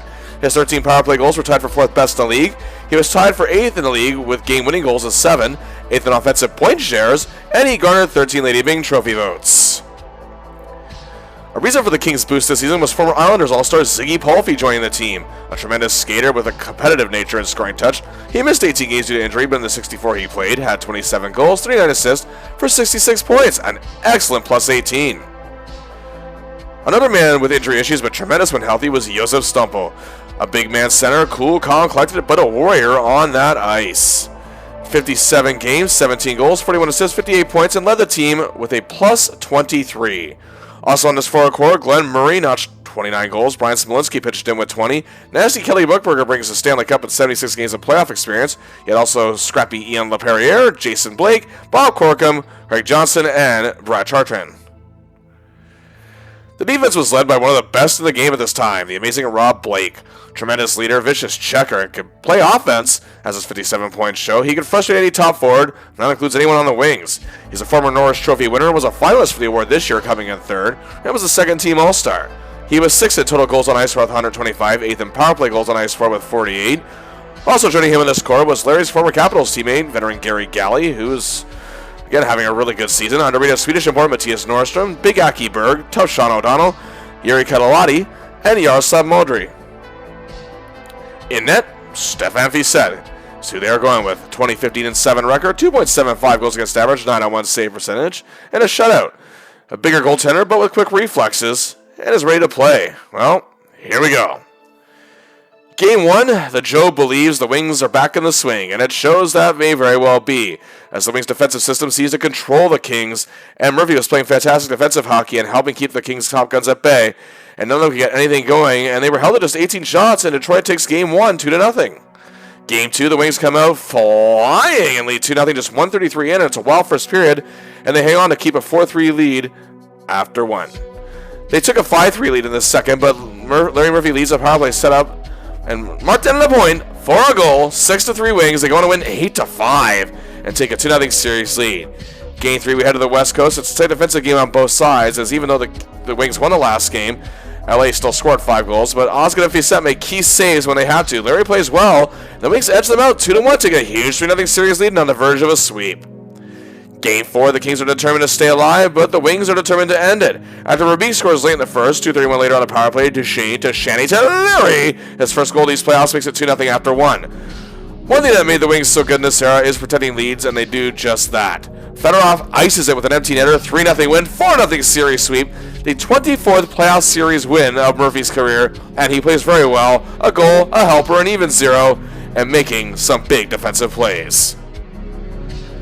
But here we go, once again, awaiting the Wings in the Western Conference semifinal, a team that took them out last year, now their 4th playoff meeting in 5 seasons, the Colorado Avalanche. A record of 42 wins, 28 losses, 11 ties, and 1 overtime loss. 96 points, yet again winning their division for the 6th straight season.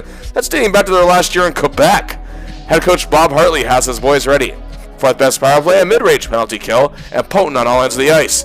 Together, the Avs took out the Coyotes in 5. But the Red Wings dominated the season series between these two, just losing once with a 4-1-0 record. The Avs dealt with many injuries, but here they are.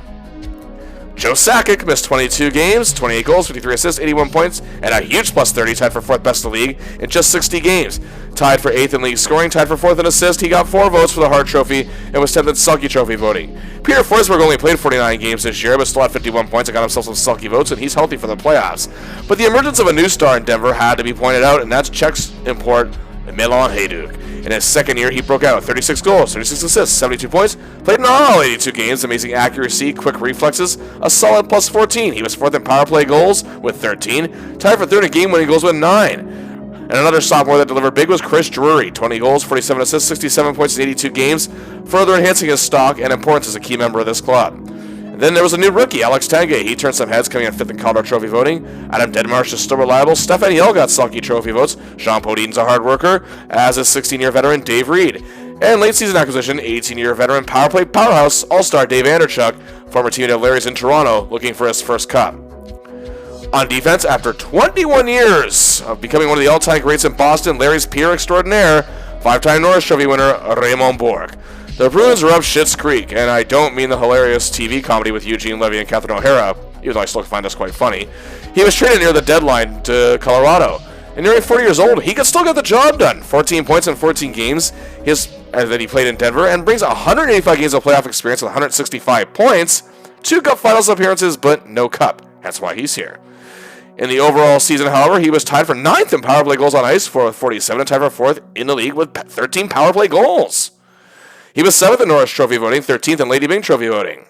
Also on the defense, Sandy Lynch had a comeback season, playing in all 82 games, 52 points, a plus 17, top 10 in defensive point shares, power play goals on ice for, and total goals on ice for, and got a vote for the Norris. Adam Foote still played great despite injury issues, as did John Clem, Martin Skula, and Greg DeVries lending a hand. And the man between the pipes once again, Patrick Waugh, the only goalie in NHL history at this point with 100 playoff wins, 32, 21-8 record this year, tied for 6th in wins, 2.28 goals against average, 9th best, 914 save percentage, 10th best, 2 shutouts, and 5 votes for the Vezina. Here we go again. Game 1 in Denver, the Wings are applying pressure, but Waugh isn't buckling as the Avs defense is making life difficult for the Red Wings. And Larry fires 3 shots on goal, plays a decent game, but Colorado gets a 2-0 win. Game 2, Waugh and Osgood are amazing in net, and Larry is playing very well once again as the Avs, however, are up 2-0 after 2 periods. And Larry helps out a rush that leads to a Thomas Holmstrom goal that cuts the gap to 2-1. But Drury's empty netter seals the deal, 3-1 Avs take it. The Wings now trail the series 2-0 heading home. Game 3, Hockey Town still has faith, and the Wings are playing a smart game. This is our hero, who's breaking up anything Sakic tries. It's 2-1 after 2. The Wings try to put it away, and indeed, Larry Murphy clears the puck away to Shanny, hits the empty netter. The Wings are in it with a 3-1 win and trailing 2-1 in the series. Game 4, it's a very exciting affair. The Wings are bombarding Waugh while our hero and the defense is playing very well. It's 2-2 after 2, and after 3, we're off to OT. And just past the halfway point of the extra frame, Chris Drury puts the Colorado Avalanche 3-1 in the series. This is bad. Game 5, we head to Denver, and the Wings are on the verge of elimination, and Murphy is playing with that playoff ferocity as the Avs went up 2-0 in the second, but 2 minutes later, while killing a penalty, Lariano gets the Murph going it on Waugh. He scores! The Wings are in it, and Larry helps them out, but after the Avs go 3-1 in the third, 1:33 later, McCarty gets to Larry and sets up Shanny. The Wings are fighting so hard to stay alive, but it's not to be. The Avalanche win at 4-2. They win the series in 5 games, 4-1. And many feel despite going out in 6 last year, the Wings put up a better fight this season. And Murphy did play well in this series. He did receive quite a bit of praise, had a goal, 2 helpers, 3 points, and a +1. He was on top of Sakic quite a bit, but not enough on Forsberg. Chelios, Lidstrom, and Yzerman actually took a fair bit of flack for how they played in this series. But the Avs, however, once again were beaten in 7 games in the conference final by the Dallas Stars. Along with teammates Chris Draper and Martin Lapointe, Larry Murphy joined Team Canada at the 2000 Ice Hockey World Championships in Russia in time for the medal round. This is Murphy's 5th international tournament and his first since the 1991 Canada Cup. He did play okay in the 3 games he dressed for, but Canada would end up finishing 4th with no medal. But now back to the regular season. In 81 games, missing just the final game of this season, Larry had 10 goals, 30 assists for 40 points. This is his lowest full season total, of course excluding the lockout season in 1994-95, but these are still solid offensive numbers. He is paired with Lidstrom's often still, but Bowman was changing things up a bit when Larry was struggling. Lidstrom did set up Larry for 3 goals with 3 other players, such as Pat Verbeek and Sergei Fedorov being 2, who he had great chemistry with. But Igor Larionov was the man that Larry was really clicking with this year. They also teamed up together for 7 assists, and they worked together to produce 13 goals. 1/5 of Larry's assists, 6 of them, were to Brendan Shanahan. He also was paired with Steve Duchesne quite often this year, still clicked with Yzerman, who had one of the best years of his career. It wasn't Larry Murphy's best year. He did have consistency problems, didn't finish in the top 10 in any major categories, had no votes for the Norris, but was still producing at a good level after 20 seasons. He did finish in the +4, and was still key in many Detroit victories. He got to play in one last international tournament despite not coming home with a medal, but he still wants desperately to get the Wings back to glory. He felt he still had a little bit left in him, and he'll try one more time. Well, here we are. It has come down to this, the 2001 season, Larry Murphy's 21st and final season in the NHL. He has now seen it reach 30 teams. He's 21 in Larry's rookie year. The Minnesota Wild and Columbus Blue Jackets joined the league this season. He wants to go on a high note and again get the Wings back in the Cup.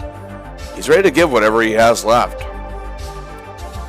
It was not a great month in October. Even though the Wings looked good, Murphy had a goal, 3 assists, 4 points. Not bad, but was a -5 in October at 11 games, missing the final game of the month. November wasn't much better. It started off well, 2 assists and a 4-2 win over Trevor Linden and the Habs. He was even named 3rd star of the game. Those would be the only points he'd have all month. He was terrible in a 6-1 loss to Amani and the Hawks, And then 2 games later, after a 2-2 tie with LA, he'd missed the next couple games with foot issues. He'd returned for 2 games, but missed 3 more, returned again, missed another, returned again, and he was -6 this month, and even playing poorly in games that the Red Wings are winning. But Murphy was a lot more like his old self in December and managed to stay healthy for the most part, missing just 1 game, a goal, 4 assists, 5 points, and a +3 in 14 games.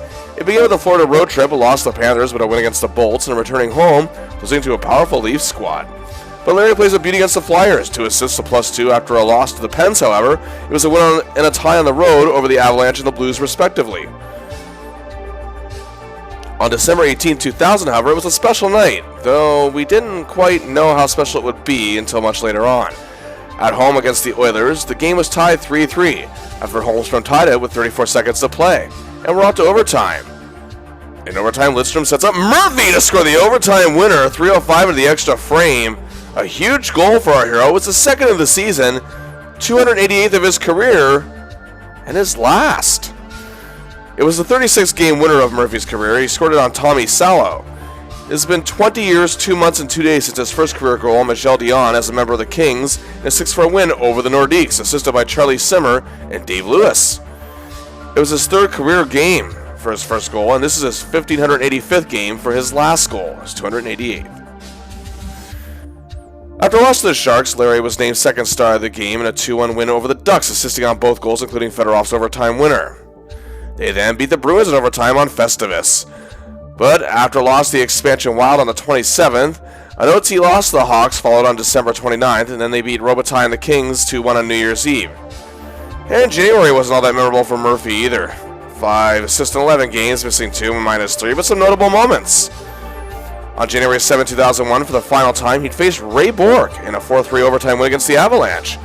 Murphy was pointless in a -1, while Bourque had an assist. The first showdown between these two was on October 22nd, 1980, where Murphy assisted on a Charlie Simmer power play goal in a 4-0 win with the Kings over the Bruins.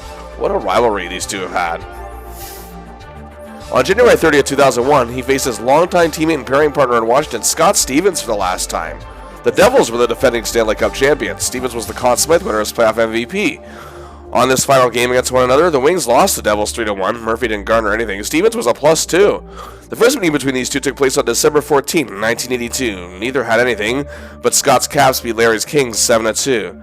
They'd played each other twice more before becoming teammates in the 83-84 season for 6 seasons, and after Murphy was traded, they faced each other for the first time in 7 years on February 11, 1990, as Larry Stars lost 5-3 against the Caps. Both were pointless, and Scott was a -1.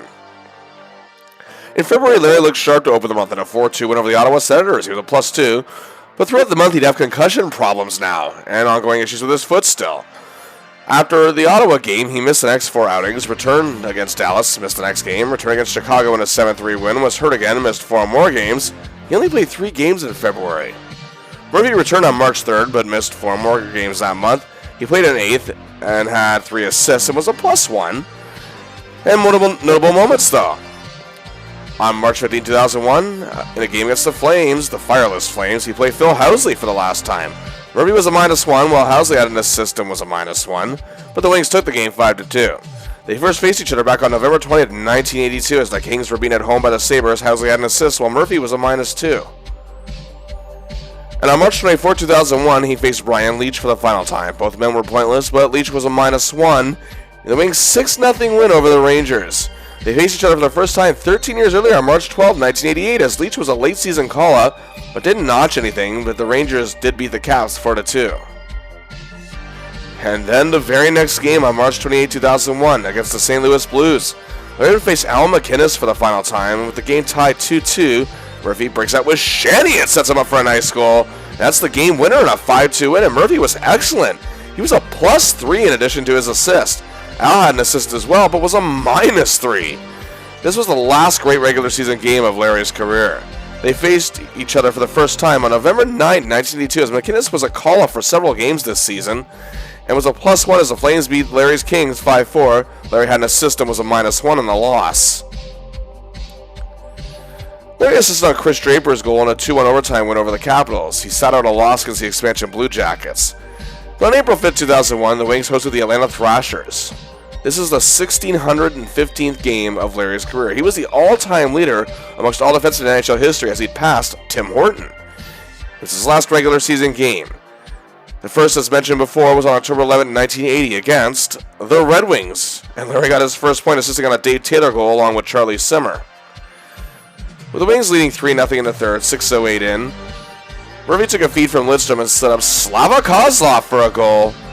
The 929th career assist of Murphy's career, his 1217th and final career point as the Wings go on to win 4-0.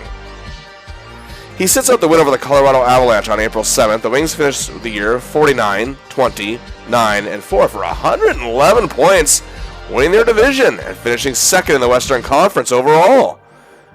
And now for number 55, for the 20th time, for the final time, it's playoff time. And for the second straight year in the opening round, the Red Wings will face the Los Angeles Kings, who they swept out last year. They're the 7th-seeded club this season. They finished 38, 28, 13, and 3 for 92 points. They scored the 6th most goals in the league, had the 7th best power play, but still don't have the strongest penalty kill. The season series was dead even, 1-1-1. Coach Andy Murray has faith in this club and that they can go far. Once again, Lucky Luke Robitaille leads the way. A huge year, 37 goals, 51 assists, 88 points, a plus 10. His 16 power play goals tied for 9th best. 7 in power play goals on ice for with 61 and 9th in offensive point shares. Luke was named a second-team All-Star for the 3rd time in his career and the 8th time he has been a team All-Star in any fashion in 15 seasons. He also got 5 votes to Lady Byng. It was a huge year for Ziggy Palffy. 73 games, he had 38 goals, 51 assists for 89 points, leading the team in scoring and tied for 9th in league scoring.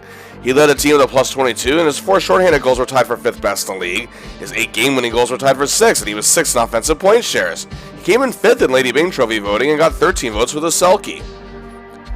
And despite having injuries, Josef Stumpel still proves to be one of the Kings' strongest assets. In 63 games, he had 16 goals, 39 assists for 55 points, was an excellent plus 20. He got 6 votes to Lady Byng and is ready for postseason action. Also this season, the Kings acquired Adam Deadmarsh from the Avalanche with 88 games playoff experience and 56 points.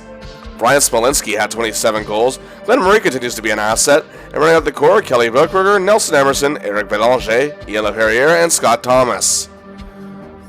When it came to defense, however, the Kings did suffer a huge blow as they lost Rob Blake to the Colorado Avalanche during the season, but their defense did still have some talent, one being rookie star Lubomir Wisnowski, a Slovakian import who was passed up by several teams feeling his lack of size could be a hindrance, but he was a smart defenseman with a great hockey acumen and could add a little offense with 39 points and was a plus 16 and was 5th in Calder Trophy voting.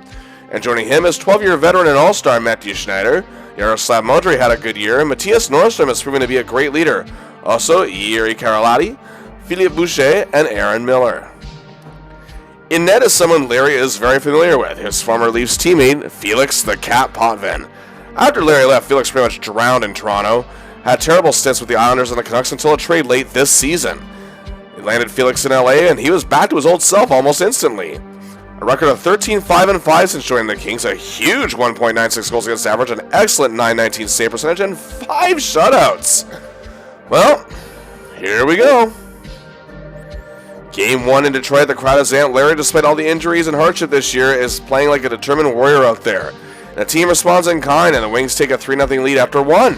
The Kings try to make a comeback, but Larry is playing like he did 3 years ago. And it's 5-3 after 2, and that's how it would stay. The Wings win it 5-3, and Larry, a huge +3. Big game for our hero.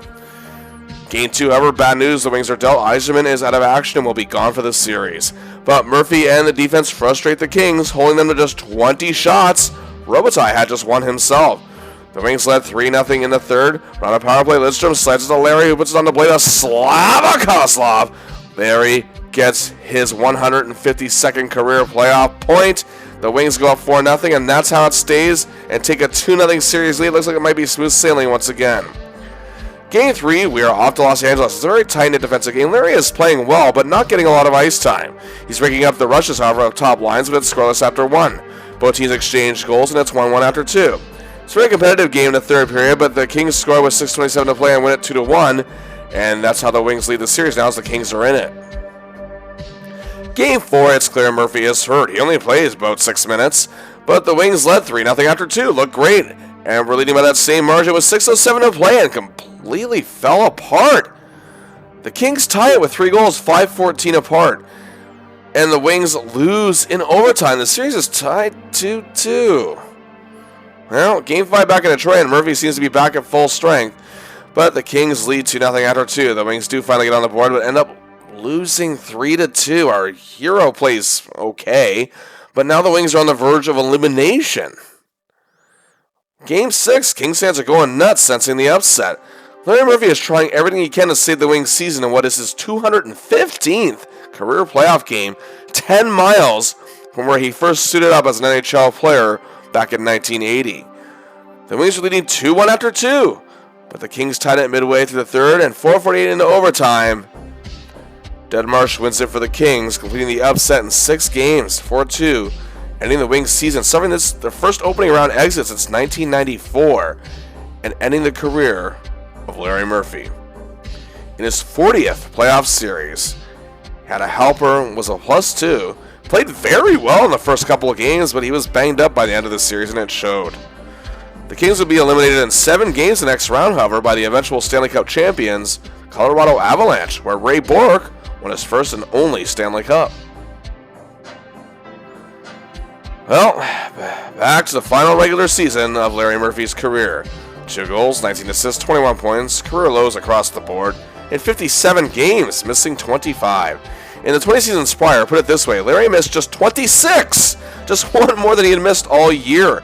He averaged only missing 1.3 games a season, proving himself to be durable throughout his career, and the most he missed in a single season was 6. That was in the 1990-91 season after joining Pittsburgh. Lidstrom, along with Brown and Holmstrom, had the assist on Larry's pair of goals, 1 each. Lidstrom won his first Norris Trophy this season, the first of 7. Larry once again stood up Brendan Shanahan for 6 goals this year. Nearly a third of his helpers were to Shanny. And also, he and Stevie Y, who had injury issues this season, teamed up for 5 assists. More than a quarter of Larry's helpers were with Yzerman. It's not the way he wants to go out. Playing in 57 games, missing 25 due to foot injuries, concussions, and struggling throughout the year, a -6, only the 5th time in 21 seasons he was on the negative. He played the odd really good game, however, and still contributed to many wins, making his 20th playoff appearance, not having missed the postseason since 1982-83, which is the only time he'd ever miss it. Murphy was uncertain about his future after the end of the season, but the Wings were not going to renew his contract. Apparently, a few teams, however, were looking for veteran leadership and showed interest in 40-year-old Murphy, but he decided to retire for good. Many have said that Wings coach Scotty Bowman's faith and trust in Murphy is ultimately what saved his career from drowning after what happened in Toronto. And I could definitely see that being the case. In the end, however, Bowman knew that Murphy's fundamentals of succeeding in playoff hockey, his overall defensive play in general, which he had in Pittsburgh, were going to come in handy arriving in Detroit. And indeed, that was the case with 2 Stanley Cup wins ending Detroit's 42-year slump and bringing glory back to Hockeytown. And he deserves a lot more recognition for a significant role in making that happen and leading the playoffs, both runs, plus-minus. Murphy spent 5 seasons in Detroit, 4 of them full seasons. He was in the top 10 in defensemen scoring twice, top 10 in defensive point shares twice, both in 98 and 99. He was top 10 in total goals on ice for and second in plus-minus, both in 1998. In 98 and 99, he obtained Norris Trophy votes, and in 1999 played in his 3rd NHL All-Star game.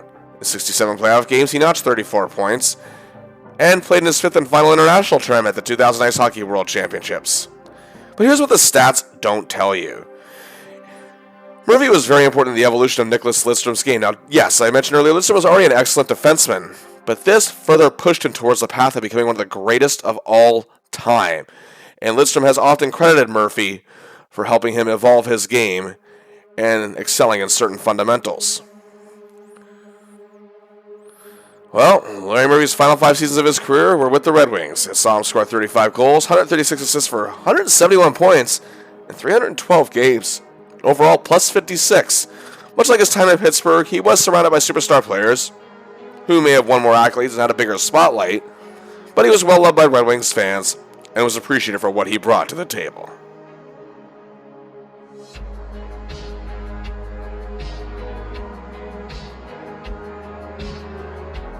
Being one of the most successful offensive defensemen of his era, let's take a look at his final numbers. In the 288 goals Larry Murphy scored, here were the teammates that set him up the most. Ron Francis, a man known for gifting apples to many other players, set up Larry 19 times, as did fellow Penguin Kevin Stevens, tying the most of anyone who has set him up for assists. In a three-way tie for third, Dave Christian, Larry's teammate in Washington in all 6 seasons he played there.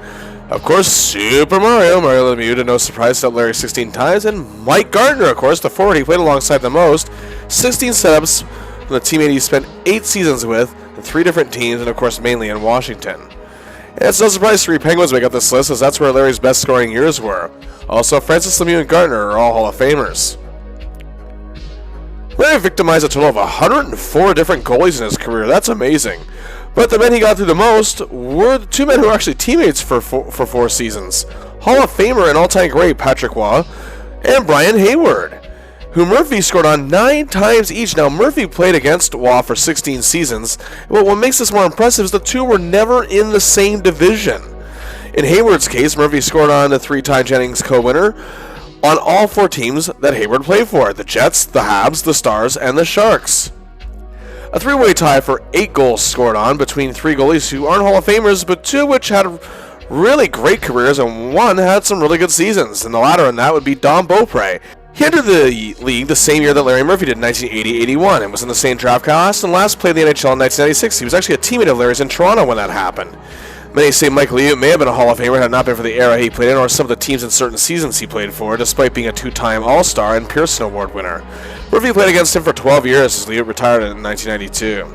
And the Beezer, John Van Beesbrook, an All-Star twice, a Vezina winner, 374 games won, should be a Hall of Famer. He and Larry were division rivals for many years during Larry's time with the Caps and the Pens.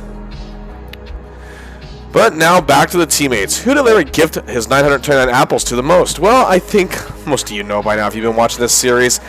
It's Mike Gardner, of course, is the man he set up the most 78 times. Their chemistry was magic. All the more impressive as while the 2 spent 6 seasons together in Washington and were traded to the Stars together and spent parts of 2 seasons together there. And then after not playing alongside each other for 5 years, they clicked again like they never left each other during their 1 full season together in Toronto. In second is Kevin Stevens, who got help from Larry 40 times. And while Stevens may not be a Hall of Famer, he was certainly one of the best players in the game when he and Larry played with each other in Pittsburgh 5 seasons. Tied for third at being set up for 39 goals, well, 2 Hall of Famers, both of whom have reached the 700 goal club in their career. Jaromir Jagr, who again Larry played alongside in Pittsburgh in all 5 seasons he was there, and was a big help in developing his future dominance. And the man Larry clicked with first in his career, Marcel Dionne of the Los Angeles Kings, playing in 3 full and 6 games of a 4th season. Larry again was the unofficial 4th forward of Dionne's Triple Crown line with Dave Taylor and Charlie Simmer. And if it Dave Christian, he set up 33 times. The Miracle on Ice gold medalist for Team USA definitely had a great NHL career, was a very underrated, efficient 2-way player.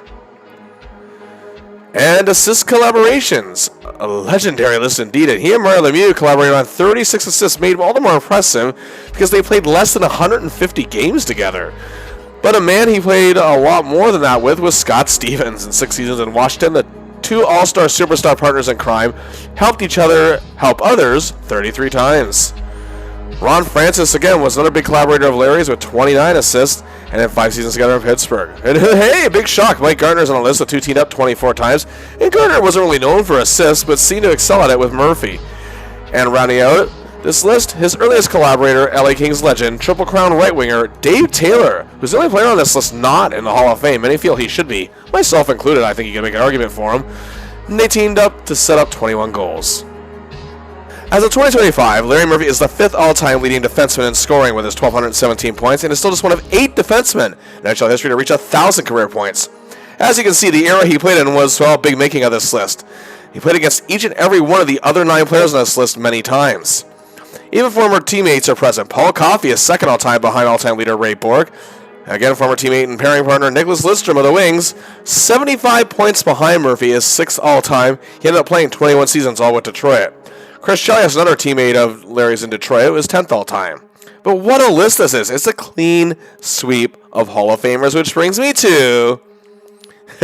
yes, indeed. In 2004, His first year of eligibility, Larry Murphy was inducted into the Hockey Hall of Fame. This got a bit of a divided reaction. Many felt it was very well deserved, and while many felt he warranted an induction, they felt he shouldn't be on the first-year ballot.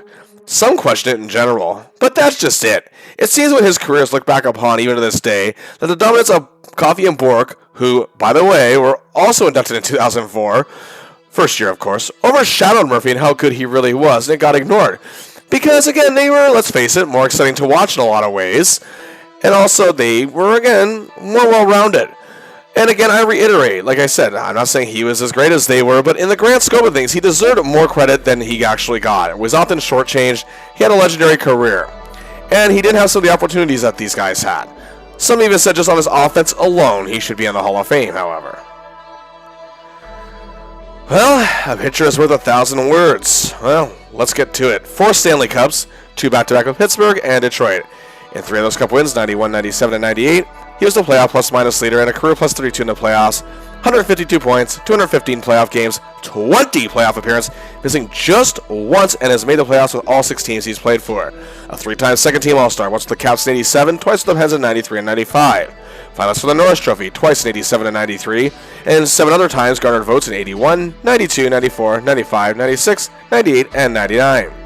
He played in just 3 NHL All-Star games. Many feel it should have been more, and some were shocked it wasn't. 94 with the Pens, 96 with the Leafs, and 99 with the Wings. He was in the top 10 among NHL defensemen scorers in a season 12 times in 21 seasons, and did so at least once with every team he played for.